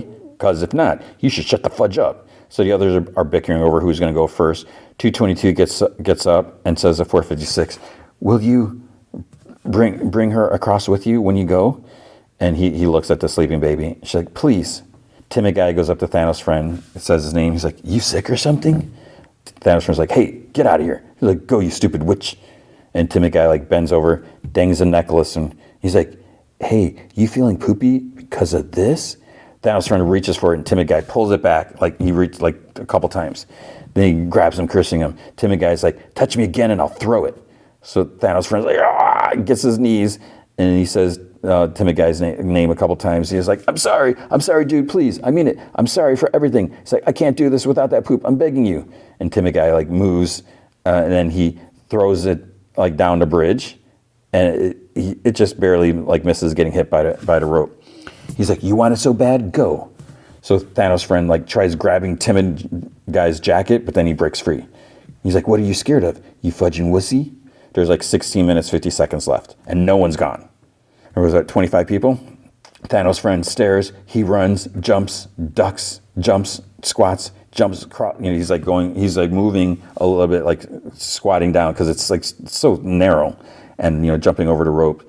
And then he finally gets to it. He picks up the necklace, jumps, opens it. It's empty, and he stares at it. And then the rope comes down, knocks out his legs from underneath him. He like lands, hits his side on the bridge, and then he falls off screaming, eliminated. And Timmy guy has a pill in his palm. It's a long way down too. 456 puts the baby in a sort of like sling he made with his jacket. He says that he'll come back for her when he crosses. And she's like, you don't have to. She's like, I'll make it. And he's like, you don't stand a chance. He's like, with her bad leg. He's like, I swear I'll come back. So he turns to the crowd standing around and he's like, excuse me.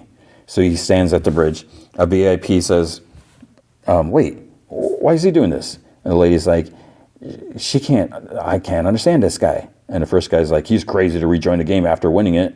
Drunk guy's like, even so, I'll root for him if he's helping 222.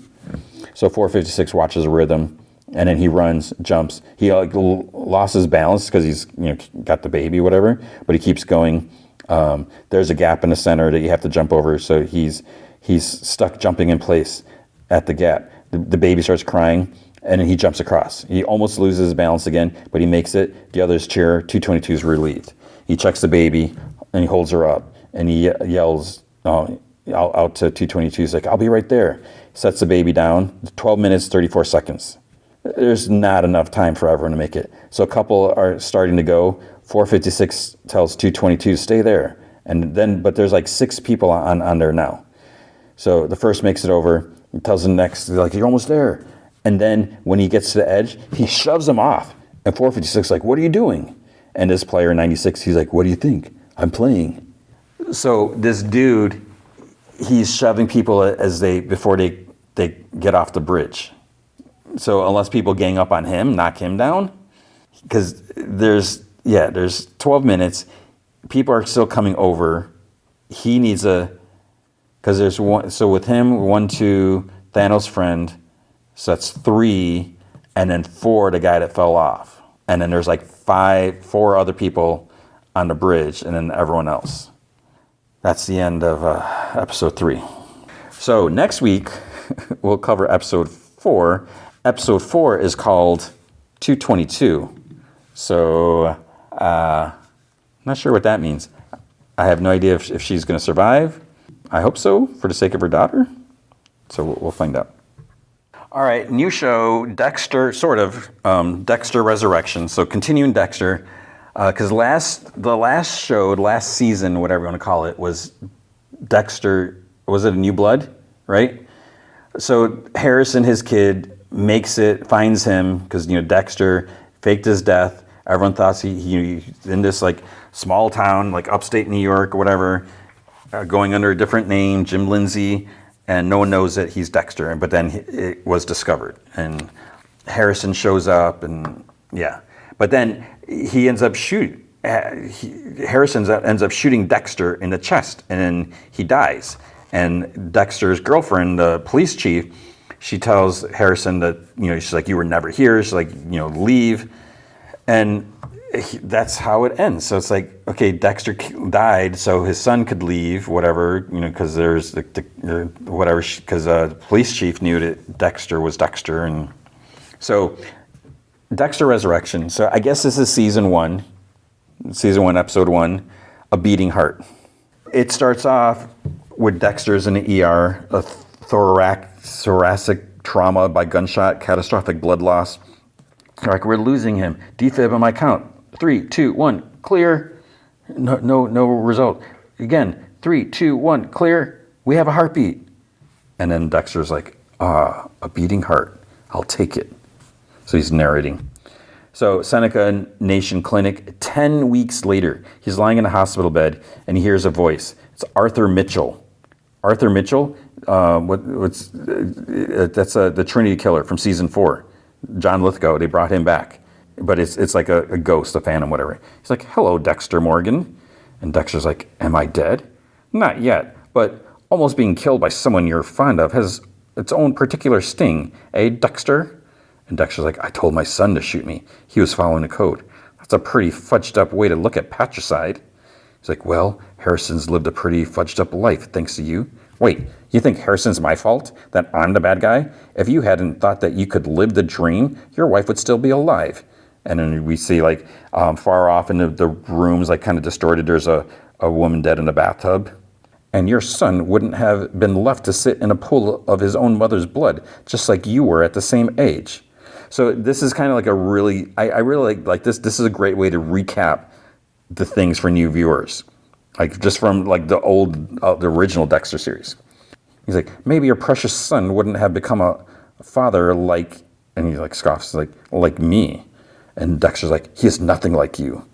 He's like, let me give you a little piece of advice. Serial killer to serial killer, where you went wrong was thinking that you could have it all. A family and your dark passenger, because that's what they called the urge to kill. And Dexter's like, the bullet to my chest did a pretty good job of teaching me that. And Trinity, he's like our Savior, sometimes you have to go through hell to achieve resurrection. Not that we're anything like the good Lord. You already know what you really are, who you really are. So I was just, it was weird to see Arthur back in reality. Dexter is still like unconscious, but it's like weird. It's like, wait, why is there no handcuffs? And a doctor checks his people. Patient is still unresponsive, so he's in a coma. Dexter now has a view of like being in a grave and like someone's shoveling dirt. Then he's up top, and it's Miguel Prado, Jimmy Smits. So I guess maybe this is why Jimmy Smits couldn't be in Andor, although he's not, I don't know. So Miguel Prado, he was in season 3. He was assistant district attorney in Miami. He's like, mi amigo. And Dexter's like, for a moment there, yeah, I was. And he's like, it was great to find someone I could trust. And Dexter's like, yeah, it was something we both needed. And Miguel's like, rare for two grown men to find that in each other. Dexter's like, usually the only time I could be that open, that real with someone was when I had them on my kill table. And he's like, when you killed other killers, future innocent victims were saved. There's nobility in that. When you tried to be normal, people who didn't deserve it found themselves equally as dead. So he motions behind them, and then there's a tombstone for Dexter Morgan, Maria LaGuerta. She was the captain of the Miami Metro. He's like, yours is a money path, my friend. There's like other tombstones. James Dokes, he was a detective sergeant guy. He hated Dexter. Rita Morgan, his wife, Julie Benz. And then Dexter's kind of caught off guard, and he just like stumbles back into the grave. Then he's back in a hospital bed, unconscious. So cell phone alarm, 3 a.m. It's Harrison's phone. He gets up, puts on some ear pods. He listens to music, shaves, all this stuff, gets dressed. He puts on a tie. Then he's like, he has a couple of vape pens or something, I think. I don't know if that's what they were. So he's working at the Empire Hotel. Now, I stayed at the Empire Hotel in New York. I don't know if this is the same hotel, because it looks like it's because it says Hotel Empire on the sign outside, and they show that. I don't know. He puts on a vest, Harrison name tag, exits the room. There's coworker like at a maid cart, whatever. Her name's Elsa. She's like, oh, there you are. She found there's a letter for him. And she's like, is it about your GED? So he opens it up. He's like, I passed. He's like, my days of being a high school dropout are officially over. So he's like, thanks for pushing me to do this. And she's like, well, you're very pushable.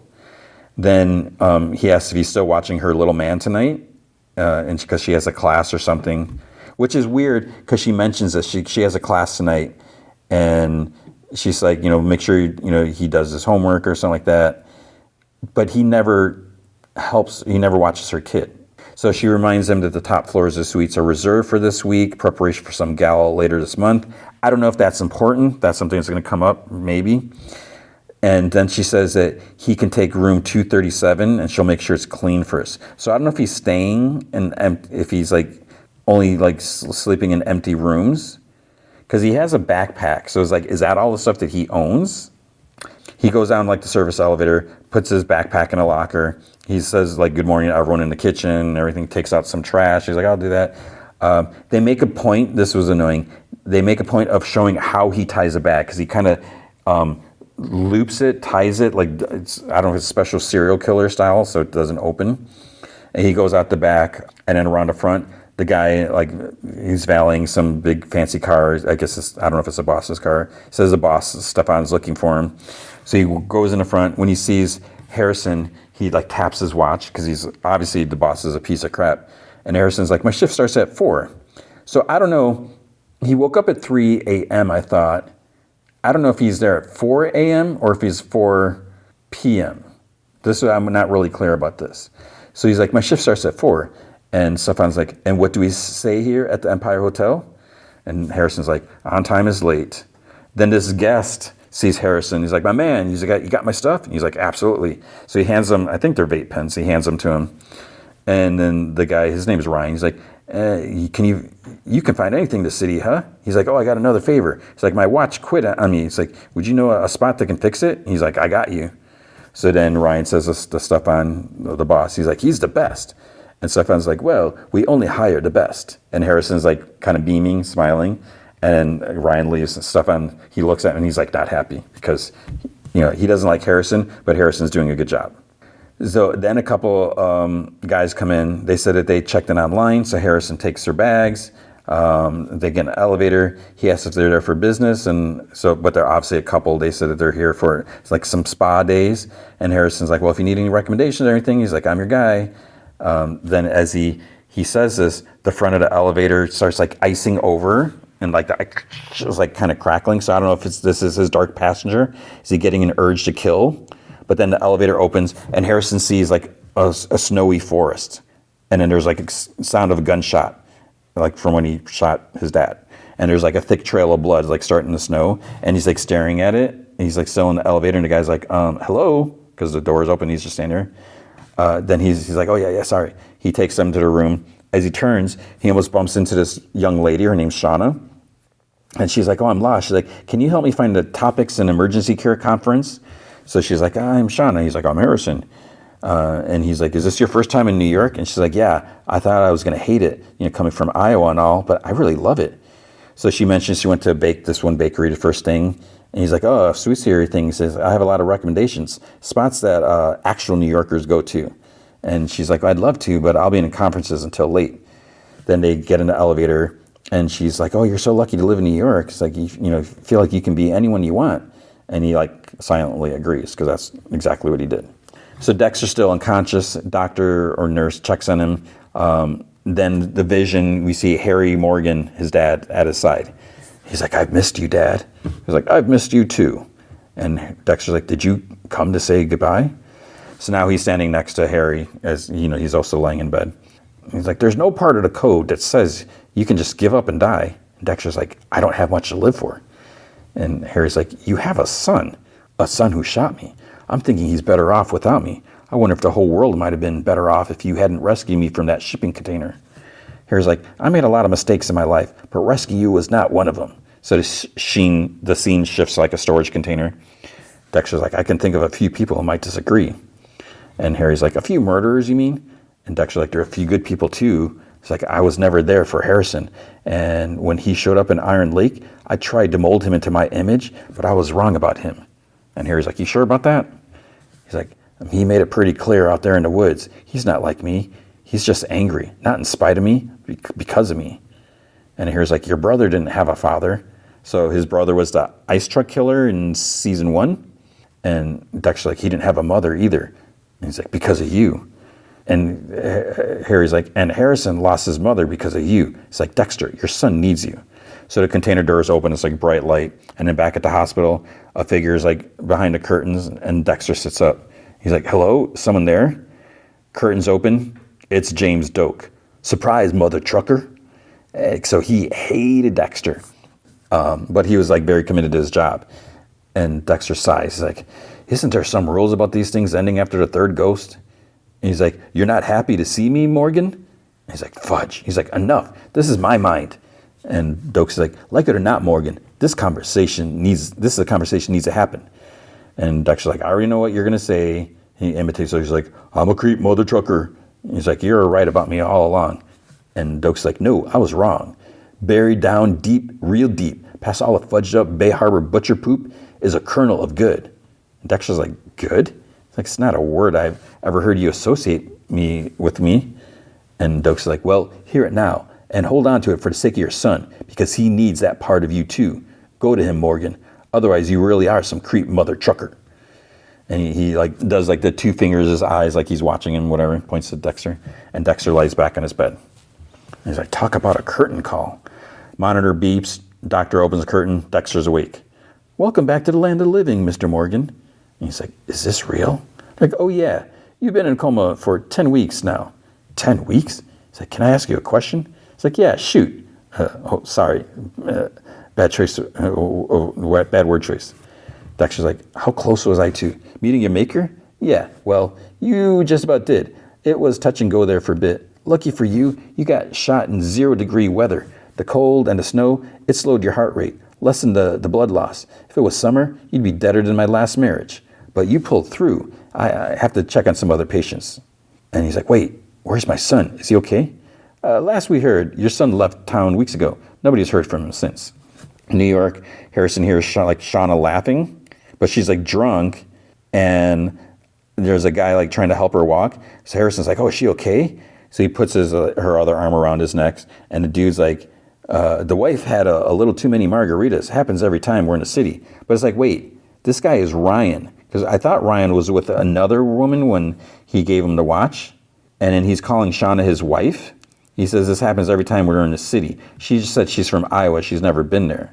So Ryan asks Harrison, he's like, can you, whatever, give his room 7? So in the elevator, Harrison's like, I didn't know you were married. And Ryan's like, why would you? He's like, go ahead, 11th. Oh, it's 11th floor. It's not 7. And he's like, yep. Then she's like, what was in that drink? So the door's open, and he's like, give me a hand. And Harrison's like, look, man, I know she's not your wife. Her name's Shauna. She's here for the medical conference. And Ryan starts laughing. He's like, oh, you got me. We just met at the bar, and she and I are going to have some fun. She's cool with it. And she's like, I'm cool with what? And he puts some like big bills against her. Like, I think it's like $100 bill, like folded like up against. He's like, be a good boy and open my door. So Dexter opens it. They go inside, and then Harrison like stands there and whispers. He's like, it's not my problem. It's not my problem. Walks down the hall. It's like, not my problems. Then he hears Shauna's like, no, stop it, no. So he goes back, opens the door. He's like, Shauna, are you okay? And she's lying in the bed. I don't know if her dress is out because there's like this red light, and I think she was wearing a red dress, but I don't know. But it looks like she's wearing like a slip or something. And he's like, get away from her. And Ryan's like, or what? You fudging nothing. And Harrison's like, just let me get Shauna back to her room. It's like, we can pretend this never happened. And he like shoves him. He's like, get the fudge out of here. It's like, she won't even remember what happened. And Harrison like grabs him in his midsection, lifts him up, slams him against the bathroom wall. This guy's like bigger than Harrison. He's like, you fudging piece of. Harrison like hits him in the side, but then Ryan hits him over the back, like kind of picks him up, throws him into like the bathtub, like through the shower curtains.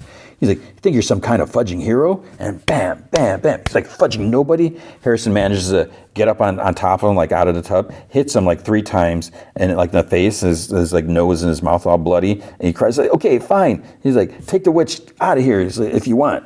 So Harrison gets up. He's like, you dumbass. He's like, there's plenty more where she came from. There's always more. And he like chuckles. Harrison starts like thinking of all like the preserved dead girls and like cases that we saw last season from Clancy Brown, because Clancy Brown was a killer. Harrison grabs a toilet cover, like the back cover, and Ryan's like, no, whack, whack. And Harrison yells, ah! Slams it down a 3rd time, it breaks. And he gets up, he like looks in the mirror. There's like blood on his face and his hands. So I'm assuming there's blood on his uniform too, but you can't see because of the lighting. He's like, fudge. He looks over at Shauna. She's like passed out in the bed. Fudge. So he's got a dead body and a passed out girl. Potential witness. So he takes his vest and his shirt off, washes his like face in the sink, looks in the closet. I think he takes one of Ryan's shirts, which I don't think it would fit him, whatever. He finds Shauna's room key in her, I think it was in her purse. Thankfully for him, it's still like in the hotel envelope that says she's in room 731. So I think that's what I was thinking. Otherwise, he'd have no idea what room she was in. He manages to get her to her room without being seen, puts her in a bed, takes her the room service tray that there's like out in the hallway.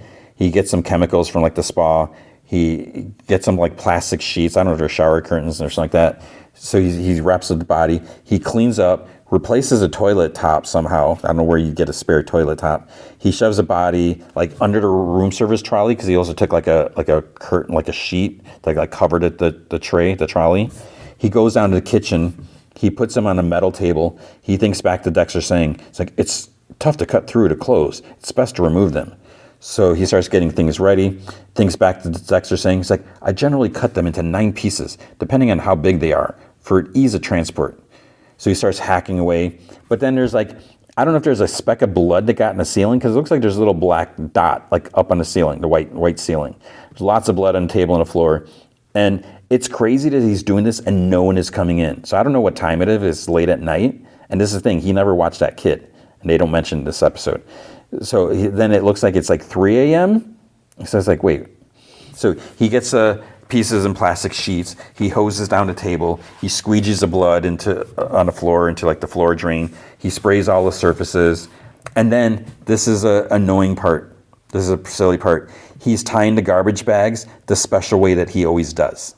And at this point, it's 5 a.m.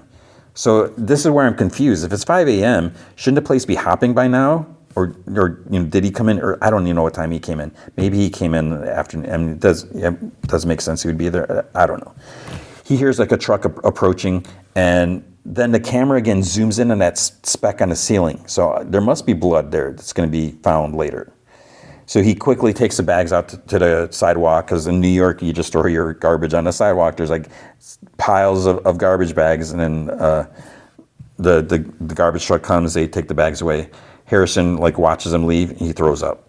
So Dexter's going through like physical therapy to get back to walking. He sees another patient lying in the bed. The nurse is like, "Oh, do you know Norm Blacksnake?" And he's like, "Yeah, he used to come down from his mountain shack to my shop every year." He says, she's like, "He drove himself here in the middle of a heart attack." He's like, "No friends, no family? He's been on life support the last 2 weeks." And she says that, he's going to die with that boxed up poop he brought in with him. So there's like a box on a chair. And Dexter's like, "I could have shared the same fate." PT's over. He goes back to his room. He's like, "How am I not in a prison hospital? And where the hell is Angela?" And Harry's like, "Don't know." He's like, "Figured you'd be leaving Iron Lake in a body bag or handcuffs." Then there's an officer walks down the hall, comes in. So it's Terry Reed. He was a new officer last season when the show started. I think he'd been there like a couple weeks. And so Dexter's like, "I'm busted now." So then he's like, "Hey there, how you feeling?" And Dexter's like, "Been better." And then we see Teddy's like reaching for the handcuffs. You hear him. And Dexter's like, "Are those cuffs for me?" But then he actually gives Dexter an envelope. It's from Angela. So she left town with Audrey. He's like, after, everything. So there's a photo of Angela and her daughter. And then Teddy's like, "Which makes me acting sheriff of Iron Lake." On the back of the photo, she wrote, "We're even. Now get the hell out of Iron Lake." So he's like, "Angela was so sorry about mistakenly arresting you for the murder of Matt Caldwell." So Matt Caldwell was the annoying, like entitled hunter dude that came into the shop. And he was Clancy Brown's son. So Teddy's like, "Obviously it turned out to be his dad." Well, And Dexter's like, "Mm-hmm." And he's like, "She was even more sorry about shooting you when she found a bullet hole in your cell, which proved that Logan had shot you and you were just defending yourself. She felt like poop." Dexter like sighs. And Teddy's like, "Look, all pleasantries aside, I have to fulfill my duties as acting sheriff of Iron Lake." And here it comes, right? But he's like, "We don't have a lot of resources, but I have to enforce justice. That's the job. So do you want to press charges against Iron Lake's Sheriff Department for Chief Angela Bishop's shooting you?" And Dexter's like, No, that's okay. It was a misunderstanding. I'd prefer to just put it behind me."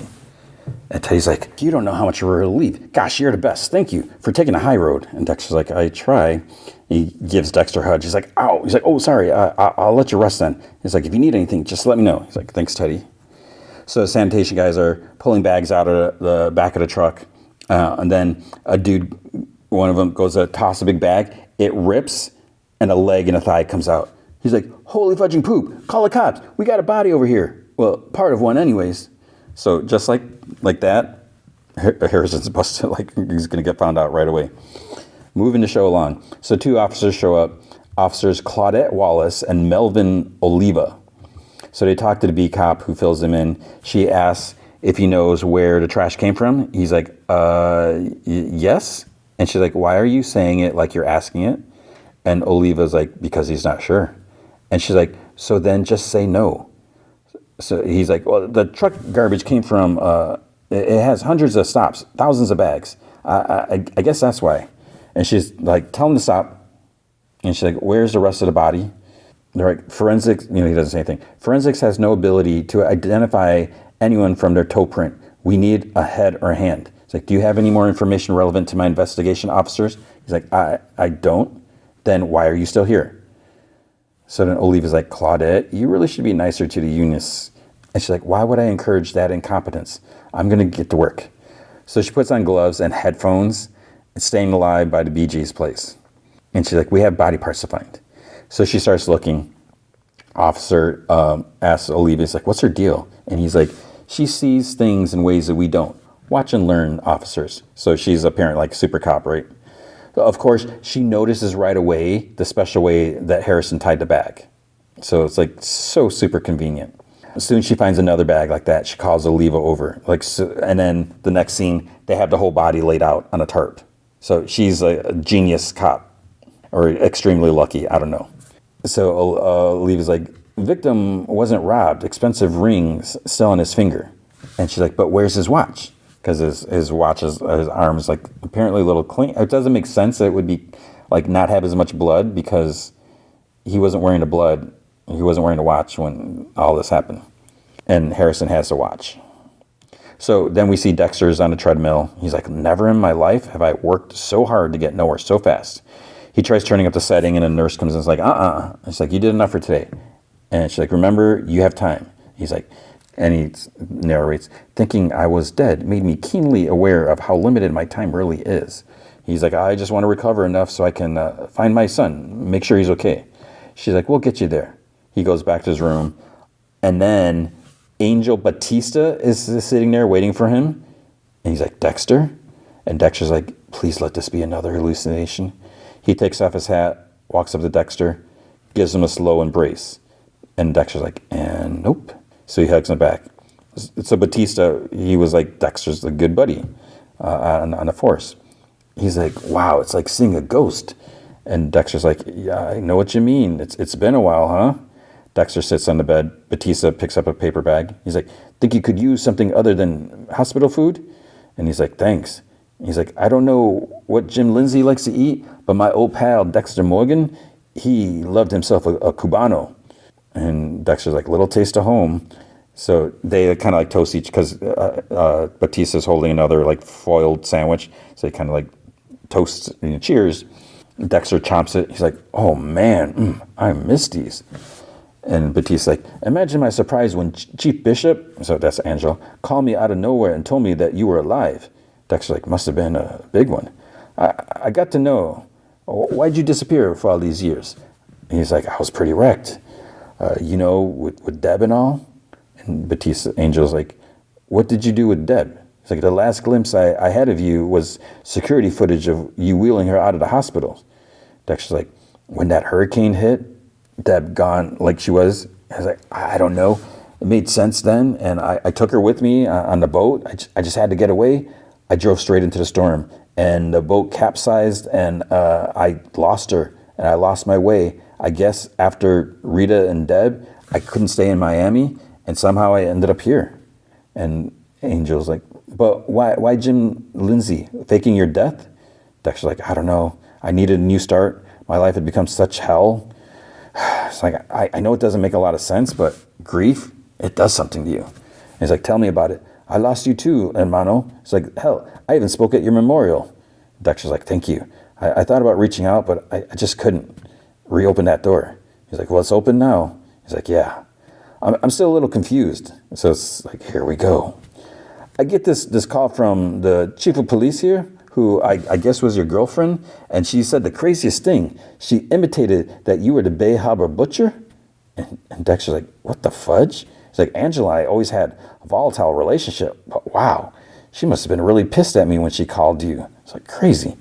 And Angel's like, oh, it gets crazier. I hop on a plane, arrive to find that your girlfriend shot you. And when I talked to her the very next day, after calling me with that accusation, she backtracked on everything. Made a mistake, she says.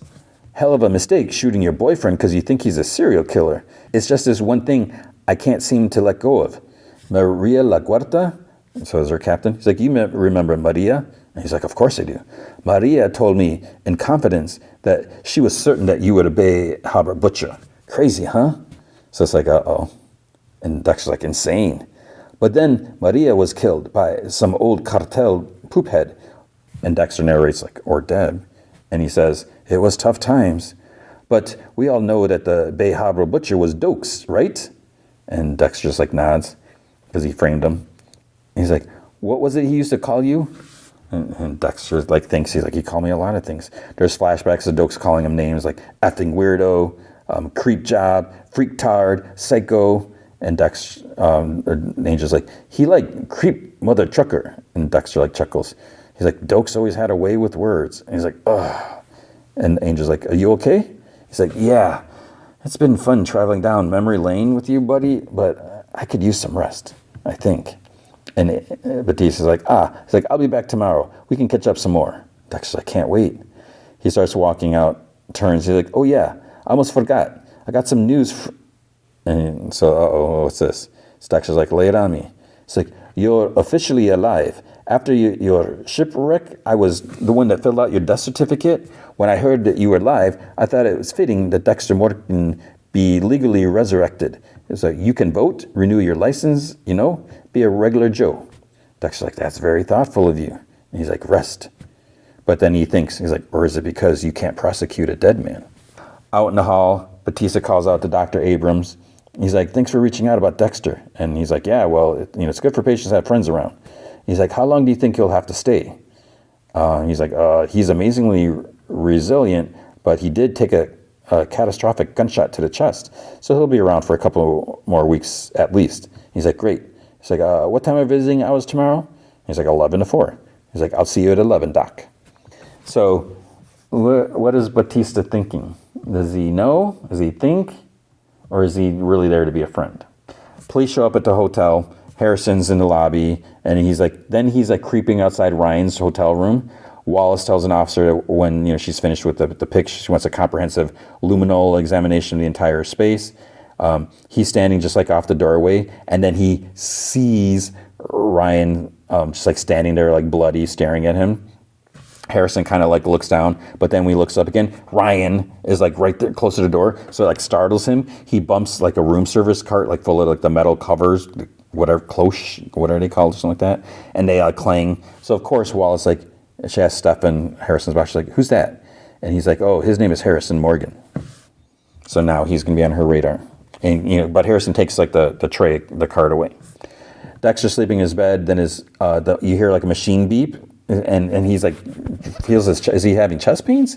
He's like, not exactly the kind of sound you want to hear when you're in a hospital bed. And Harry's like, you don't have to die alone, you still have Harrison. And he's like, I know. But it turned out the old guy across the hall, he's dying. The doctors and nurses are there. That's the beeping that woke Dexter up because they like call his death. Nurses stretching him out on a table, telling him he just has to like relax into it. He's like, sorry, I'm just not used to being on a table. He's just the other way around. And she's like, I don't blame you, being stressed. Your friend Kurt Caldwell turned out to be a serial killer. You got shot. Crazy world out there. And the hits keep on coming. I heard something horrible on the news. A man's chopped up body was found. Gives me the jeebies. And Dexter's like, where was this? She's like, down in New York City. They found the body parts cut up into 9 pieces. Dun. She's like, can you imagine? And he's like, 9 pieces? And she's like, mm-hmm. So she says the life isn't great on the res, but she'd take it over, the big cities with the crazy white men, whatever. She's like, no offense. She says, it's always white men. It's like, we had Kurt Caldwell up here taking our girls. So Dexter like thinks about when he killed Kurt and when he taught Harrison how to cut up a body into 9 pieces. Then he's like, I'm kind of beat. He's like, maybe I pushed too hard. He's like, can we call it for today? So he looks on his phone, no convictions, but questions remain. The case of Ryan Foster. And so he narrates like separate into 9 parts, just like I would do. And the victim, there's another article, man acquitted of sexual assault charges again, second courtroom victory. So Dexter's like, a repeated sexual predator who slipped through the cracks. Harry's like, fits the code, huh, Dexter? He's like, you think Harrison's following your footsteps? And Dexter's like, body chopped in 9 parts, stuffed in garbage bags, and victim being what he was? Harry's like, the city's only 4 hours away, easy drive for Harrison. And he's like, the perfect place to disappear. And Harry's like, and if it is Harrison, he could be in real trouble. Dexter's like, NYPD is no joke. They've already discovered the body. There's no telling what other mistakes Harrison might have made. He's like, I'll start at the hotel Ryan never checked out of. He's like, where are my boots? And Harry's like, Batista's going to be here soon. And then he's like, Harrison took my truck. He's like, I need a car. He goes across the hall, looks in the dead guy's box, which is still sitting on a chair. Then he hears Batista telling the reception nurse, he's like, oh, I'm a little early. Any chance I can go see my friend? And she's like, no, but you can wait right there. And Dexter's like, with friends like him? He finds the key, and like, I think it was maybe the registration. Batista's sitting like right out. So he's at the end of a hall, and Dexter's like cross, so he can see like both doors. So Dexter can't cross back to his room. He takes out his phone. He asks Siri to call the Seneca Nation Clinic. Nurse answers. And he's like, yeah, hi. This is Detective Quinn, Miami Metro. Detective Quinn was another officer. He's like, I need to talk to Captain Batista. She's like, hold, please. She calls him over. Batista gets up. Dexter goes back to his room, grabs his bag of clothes, because he took out before. He goes to the bathroom, turns on the shower, goes out the window. He gets a strange look from some people in the parking lot. He's like, hey, probably because he's a white guy in the reservation hospital. But it's like, how's he going to find a car? Like the keychain on the car has like an alien, like a UFO, and it says, I believe. And then there's a camouflage painted truck with lots of stickers like aliens and guns and stuff like that. So it's easy to find. He drives away. Batista's like sits in the chair, like, waiting. Dexter goes to a clothing store. We see Batista, then, he goes up to the nurse. He's like, I don't want to be a pest, but I'd really like to see my friend. Could you check again? She goes up to the door. She, listens. She's like, sorry, he's still in the shower. He's like, it's been 45 minutes. So he heads towards his room. She's like, sir, you can't just, he's like, Dexter, you okay, amigo? He opens goes in the bathroom, opens the curtain. It's like, fudge. So does this mean Batista did know? So Dexter walks out of stores in normal clothes. He drives, signs his New York 70 miles. Then we see a blonde lady, goes into an apartment building. She has a bag of stuff, and like in the bag there's a mask, there's like lock picks, a code machine can figure out like the codes to the door. She puts a mask on. She walks around in an apartment with her phone out. It's like scanning for cameras. So no cameras detected. Takes off the mask. It's Uma Thurman. And the captions say her name is Charlie with a Y. So she's searching the place. She looks in the air conditioner, in the kitchen, even like ice cream, behind the medicine cabinet. She takes it off. She looks under the bed, in the closet. Then she sees like a couple squares like on the carpet. But there's like some milk crates over like on the other side of the room. So they're placed there to stand on the milk crate to reach the ceiling tile. She finds like this zipper book. It says like sorcery on the cover, but it's like a folder. It has a bunch of New York driver licenses, and the face has been X'd out with blood. So it's probably like when Dexter kept the blood in slides. So she must be in a serial killer's apartment, and she found the trophies or whatever. So she like looks at like one of the licenses. She's like, fudging psycho. And then I think she takes out a cash box from her bags, like stacks of bills, and there's like an envelope. She puts the envelope like in, I don't know if it was in the driver's license folder, but it looked different. She puts the box and the license back up in the ceiling. Then outside she's on the phone. She's like, invitation delivered. So invitation to a killer, and gives him like a box of cash. New York City, Dexter drives across the bridge. At a light, it changes. He starts to drive, and he almost hits the guy in his phone. And he like hits the car, and then on the phone, the guy's like, "Some a-hole just tried to run me over." And Dexter, you're like, "I'm sorry." And Harry's like sitting next to him. He's like, "Doesn't fit the code." And Dexter's like, "No poop, Dad," because the guy was a jerk. So he pulls over a little ways from the hotel. He sees Harrison like greet a guest, takes the suitcase, and he's like, "My son." He's like, "I could cry." He's like, "Actually, I can't cry. Damn it." And that's the end of the episode. So first episode, like I said, they dropped 2 episodes at once. This was a good recap episode, just again, showing us like what happened in the last season, what happened in Dexter in general, the stuff with Harrison. And then this is really setting things up because now Harrison killed someone. There's a body there. Dexter finds them already. So it's like a lot happens in this first episode just to set things up. I have no idea where the season's going to go, because then what is all this stuff with Uma Thurman? Like what is that dealing with? And if Angel Batista, does he suspect that Dexter's actually the Bay Harbor butcher? Because that's not good. So yeah, it's I'm digging it. I'm glad I'm watching it. So Paramount Plus, check it out. And now the movie feature, I Know What You Did Last Summer. I'm just going to start off saying, I'm kind of bothered by this title because this is the same exact title as the first one. The first movie, I Know What You Did Last Summer. Second movie, I Still Know What You Did Last Summer.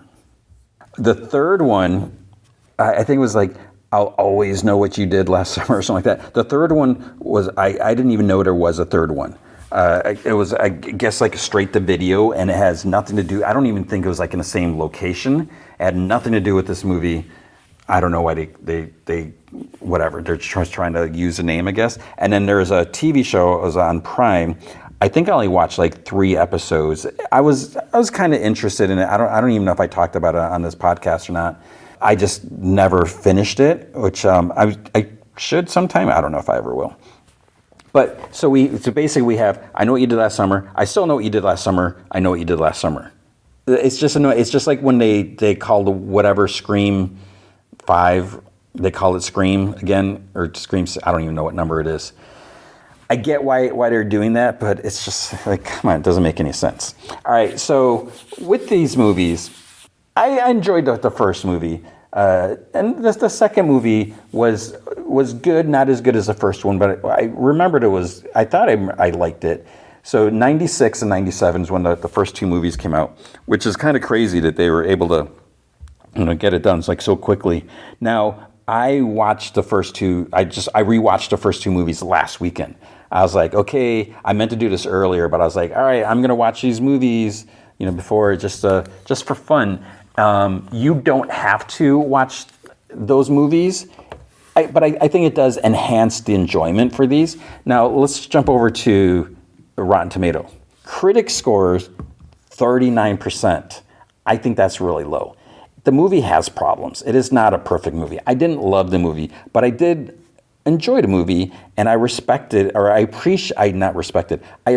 what they did and how they tied it together. The audience scores now, this can change because it's early in the weekend as I record this, it's a 68%. That's pretty high for this movie here. But 39%, I think that's a little ridiculous. So I don't know. Now, the other thing I just want to point out with this movie, before I get into like story and whatever quality, the budget is apparently $18 million. It's projected to make between $13 and $17 million. It made $2.2 million in the Thursday previews. So it almost will make up the budget in the first weekend. So I think that's good.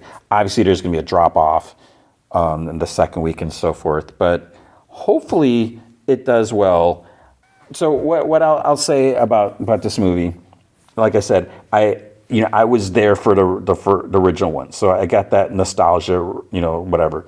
Jennifer Love Hewitt, I've been a fan of hers since she was on this show. She was in Party of Five, which, if you know that show, that was that was typical. It was like a Fox family drama show. Neve Campbell was in it. Matthew Fox, Scott Wolf. What's her name? Lacey Chabert. So there's a lot of people who were in the show. There's I forget who else. There's someone else too, but Jennifer Love Hewitt was in that. She was also in this other show where I first saw her. I think she was in I don't know if it was like a Mickey's Clubhouse or what all you can do can't do that on television. She's on some like kid show like that. I didn't see her in that. But she performed, and I think she sang on that. There was this other show, I forgot what it was called. I could look it up, but I'm not going to. But she was in a show with Matt Frewer, right? Okay, maybe I will look this up. Because she was in a show with Matt Frewer, is what I'm thinking, who was Max Headroom. And that's the only reason why I saw this show. Okay, so she was in a show called Kids Incorporated in season 6 and 7. I didn't see that, but I think that there is like, it's one of those shows where there's like all these famous, people, the leader or whatever. But, and she was in a show called Shaky Ground, and it had Matt Fewer as a hapless but supportive and caring father. Robin Riker was his wife. Matthew Brooks, Jennifer Love Hewitt, and Bradley Pierce were their children. So and then this movie. I mean, so many people in an original movie. So you had Jennifer Love Hewitt, you had Freddie Prinze Jr., you had Sarah Michelle Gellar, you had Ryan Felipe. I was trying to think. Was that it? Wasn't there someone else? I think that was it. And then in the second one, you had what's his name? Mikhail, or I forgot the guy's name. But you had Brandy in the second one. And I discovered Jack Black was in the second one. I didn't realize he's not credited in the second one. And when I was watching the second one, he plays like a pool boy at this like hotel. And I was like, he's got like dreads. And, he's like selling drugs and stuff like that. I was like, wow, man, that guy, that kid, he's like a Jack Black wannabe. And then they saw him again. I'm like, oh my gosh, it's so. I was like, wait a minute, is that Jack Black? Pause. IMDb. Scroll. Jack Black uncredited. I'm like, ugh. So I mean, the first, and weren't they like written by Kevin Williamson, who did Scream, but he wrote How I Know What You Did Last Summer before Scream. It's not as good as Scream, but it was good. It came out after blah blah blah. That doesn't matter. So I enjoyed those movies. It was you're not like Academy Award winning stuff, but it was a slasher movie, and it was fun, exciting, or whatever you want to call it. It was entertaining. Then we got this one now. So 27 years later, apparently, and it's what's weird about this one, and this is where when I first heard her doing this, I was like, really? Because you see the cast, you got this new cast, all these young people. I don't know who any of these kids are, but I'm sure they're well known. Because like the big star apparently is Madeline Klein. Now, if you're listening, you're like, you don't know who Madeline Klein is? No, because I guess I'm like old now or whatever. But she was in Outer Banks, which I know some of my students watch that. And I don't know if it's appropriate from my students, but they're like, oh, you should watch Outer Banks or whatever. Oh, but she was also in Glass Onion and Knives Out Mystery. I don't really remember her in that. So she's in there. Let's see, Chase Sue Wonders. She was in HBO Max series Generation. She was in Bodies, Bodies, Bodies. And she's also in the Apple TV show The Studio, which everyone is enjoying. You got Jonah Howard King. He was Prince Eric in the Little Mermaid. He must be in something else. Sarah Pigeon. She was in the Prime series The Wilds and the Hulu series Tiny Beautiful Things. So you got all these people that this young, and I think that it's obviously that's a smart thing. You look at the soundtrack, which I didn't really notice the soundtrack so much, but the soundtrack, you have music by Renee Rapp, Addison Rae. So you got kind of like this young Chloe Slater. You have 1975. So I think they're doing a smart thing because obviously we only have Freddie Prinze Jr. and Jennifer Love Hewitt that could return. Well, I mean, no, there's Brandy. The dude, and it's like if you can't do. It's like, oh wait, 27 years. Like, wait, I still know what you did almost 3 decades ago. That doesn't make any sense. So you have a bunch of new kids. They basically do. Okay, so here's the spoiler. Here's what happened. Here's how it happened, and it's kind of silly that this is why the movie. This is one reason why the movie is not perfect. So I will spoil this. So you got these 5 kids. They decide, and I don't even know how old they are because I think they're not necessarily kids. They're probably in their 20s. I don't think they're in teens because they're not in high school. They're past college because like one returns back, and I'm assuming she was away at college. So they're at least 20 early 20s. But some of them seem like they're like, wait, do they own their own house? The what's her name? A Madeline Klein character. So they decide to go. It's the 4th of July, so they're gonna. Two of them are getting engaged. So they had like this whatever party. They're gonna go look at the fireworks on this crazy bendy road. They parked their vehicle like on the road, which is like the worst place to park. One dude, he decides, he goes, he's like, oh, I missed you guys. I'm glad you're here and stuff like that. And then he's like in the middle of the road, and like there's a bend, there's a car coming or whatever, and they're like, hey, there's a car, come on. And he's like, oh no. He's like, he like kind of stands there. The car comes at him. Someone else like pushes him out of the way, and it just goes. So he almost gets hit, which is so stupid. And they're like yelling at him like that. And then another car comes, like a truck, and he like does it again. And I think I got this wrong. But then it swerves and almost goes off the road, hits like the guardrails, like hanging off. So they're like, oh, they're trying to get him out. The doors are locked. They can't get open, and the truck is like slowly moving towards the cliffside, down to the beach below, and they're like trying to hang on the back or whatever. It's just like it ends up, then the driver, I think, punches through the window, grabs the guy's shirt, and the truck goes over. Now I thought there was gonna be something with the shirt that came up, and that didn't really. That could be like, is that how they're going to trace it back? No, that's not how it is. Truck goes over, and then they're like, we got to go down there. And they're like, we can't go down there. It's like, what are we going to do? How can we, whatever, we'll get killed if we try climbing down there. And there's like, and what can they do? They're not doctors or anything like that. They're like, we need to call the police. So one guy goes to call, and he's like, they're coming. We need to go. Because at first they wanted us to leave. They're like, no, there's someone. So he was alive because they thought he was out because he wasn't opening the doors, but because he reached through and grabbed a shirt, he's obviously still alive, and so he could still be. They're like, he can't, with that fall and stuff like that. They're like, the police are coming. The guy's like, the police are coming. He's like, my dad, whatever. We're going to go to the station, but then they end up not going to the station. He's like, my dad's going to fix it, take care of it, and all this stuff. So basically, it's like they were never there. They caused this guy to swerve and everything. It was an accident. I mean, you shouldn't be driving so fast at night on windy roads, but at the same point, you shouldn't be standing in the middle of the road. So, whatever. But it was an accident, even though they were very stupid. This guy was very stupid. And they cover it up. And they have to agree, like, never to say anything. And they're kind of reluctant. And so, there's different things, different reasons why they would or would not or whatever and so forth. And that's the big secret. So then a year later, whatever, they come back and then this is when it comes up. But then it's like, it starts off with, I know what you did last summer. So these kids have like no connection to the originals. But it's like, why is someone doing this? Why is this happening? And then what you find out later is this real estate dude, it was like one of the kids' dads.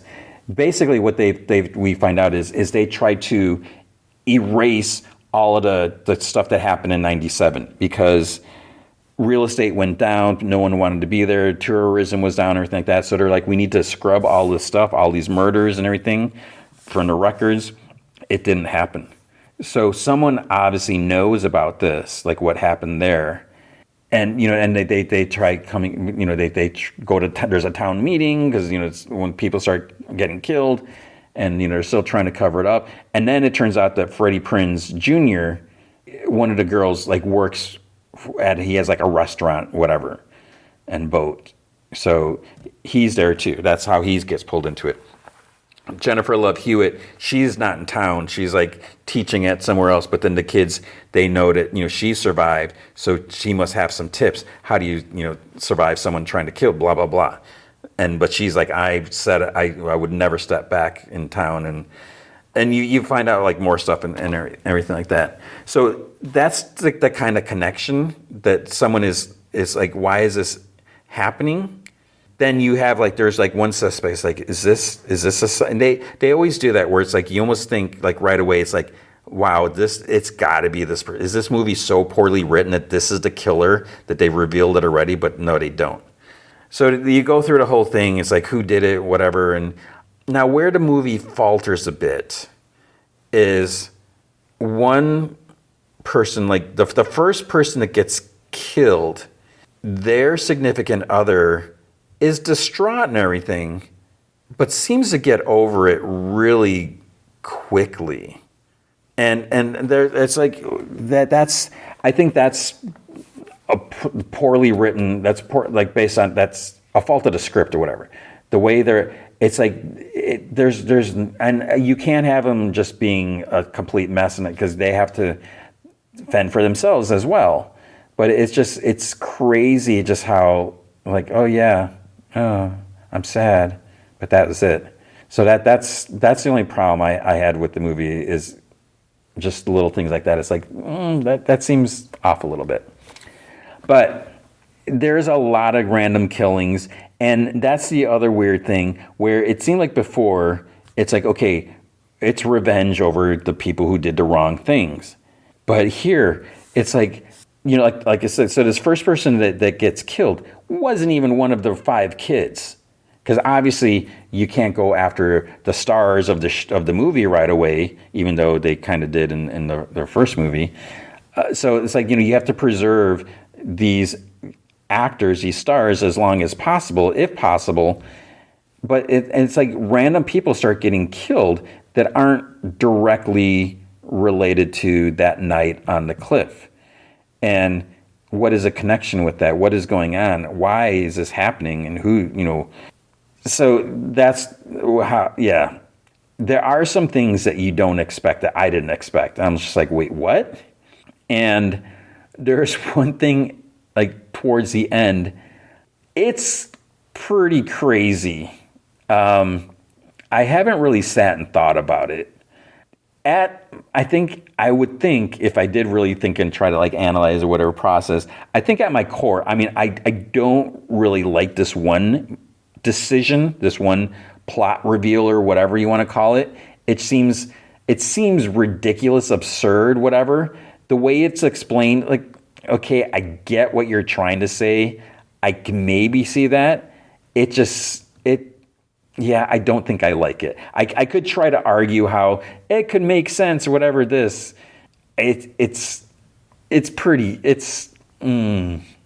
Yeah. I want to like try to be in this movie's corner, but that is pretty. It's weird, but I get it, and you have to have the shocks or the twists and do everything because everything can't just be like too formulaic. It's nuts. It's crazy. Yeah. So it's crazy ending. You won't see it coming, but obviously there's a mid-credit scene. You would think, okay, everything, problem solved, it's over. This is silly, this is ridiculous. Why would this continue? It does continue. If they are going to continue, if they can continue this, I mean, it depends if this movie is profitable. I mean, because of the low budget, they could do another one. Will they do another one because the critics aren't happy? But if the fans want it, then yeah, you should do it. They could easily do it. And I think what they would do in the next one, I mean, it could be interesting, but I think it might be a little more obvious too, like where it's going. You may not have the big mystery of who is the killer. So I would say, yeah, you know, go ahead and make a sequel. I'm curious. I would like to know where they're going to go with this next, and you know, because it's ridiculous, it's crazy, but sure, why not? So we'll see. And I like I said, watch the first 2 movies. I do think it's worth watching. They're not streaming anywhere, unfortunately, so that could be a problem. But you can rent them or purchase them, like I did, because I think I have them on DVD, but I couldn't find my DVDs with that. So I thought I owned them. So they're not great movies, or this is not a great movie, but I think it could be different. If you're a fan of these younger actors, then yeah, you're going to want to see it. And if you saw the originals, then you know you're going to want to see it, because you know there are some surprises. Like there's one thing is like I didn't even realize that was going to happen. So they did some good things. Apparently, they were going to do a movie in 2014. They were going to reboot it. Mike Flanagan. They were going to do it. And it was going to have no connections to the previous, but then it didn't happen. And then it was 2021 when they did the TV show that was like a reboot that had nothing to do with it. So I guess it worked out, because if they did a reboot movie, then we wouldn't get this movie. And I'm sure there's some people who are like, well, we shouldn't have had this movie, but whatever. I mean, I thought it was fine. It was good. It's not great. There's the script is kind of clunky. There are some strange choices or just poor execution, no pun intended, on some things. But overall, it was fine. These movies are silly. A lot of the choices that the characters make don't make sense. That's just the nature of these movies. Otherwise, they don't work. There's so many things that obviously, it's like one of the kids are like, why don't we just leave town? Then we don't have to, they can't get us if we're not here. Obviously, that makes perfect sense, but then you have no movie. So it's not meant to be like perfect or completely makes sense. So it was fine. I recommend it if you watched or if you're a fan of the original or any of the actors, but it's not going to be a perfect movie. But I enjoyed it. So that is going to be it. Thanks for listening. Big shout out, big thanks to Andrew Loken. He is a big supporter. You can be a supporter by going to patreon.com/gmanfromheck. Any amount you can commit to will be awesome. If you commit at the Rick Jones tier or higher, you get access to the secret podcast from Heck, which is an additional 30 minutes of podcast entertainment every single week. The last couple of weeks have been double-sized 60-minute episodes talking about Rogue One, a Star Wars story. Yes, it took me 2 hours to talk about the movie. I had a lot to say about it. Before that, I've been talking about Hobgoblin. I think we're going to go back to Hobgoblin. We still haven't uncovered the mystery. It took 14 years, so we're going to be covering this for 14 years, right? It's going to feel like that. But if you can't commit to a monthly commitment, you can also help out by going to coffee.com/gmanfromheck. You can buy me a virtual cup of coffee or 3. That's ko-fi.com/gmanfromheck. I could use your support. So I'm going to be totally honest. That is a big reason why I'm not going to Comic-Con. Next week is San Diego Comic-Con. I am not going to be there. And it's really bumming me out. Just the price of hotel alone, I couldn't justify it. I don't know. I just I can't do it. I can't pull that trigger and just spend all that money. Because the other thing is like all the major movie studios aren't even going to be there this year. So sometimes it's just hit or miss. So I was like, I don't know. Maybe I'm getting too old, or I just don't know if it's worth going. Because it's like when I go, I still feel the need to talk about the comics and whatever shows, but then I also missed a movie. So if I went to Comic-Con, I wouldn't be able to watch Fantastic Four. So next week, the movie feature will be Fantastic Four: First Steps. So you'll get to hear about that. You won't get to hear about Comic-Con, and again, it's going to be sad for me. But we'll have the rest of the shows, so hopefully it will be interesting. We'll have more Dexter, more Squid Game, the last episode of Ironheart, the season finale of Murderbot. So hopefully it will all be enjoyable. Hopefully you're doing well. Hopefully you're taking care of yourself. And I hope you remember, be good to each other.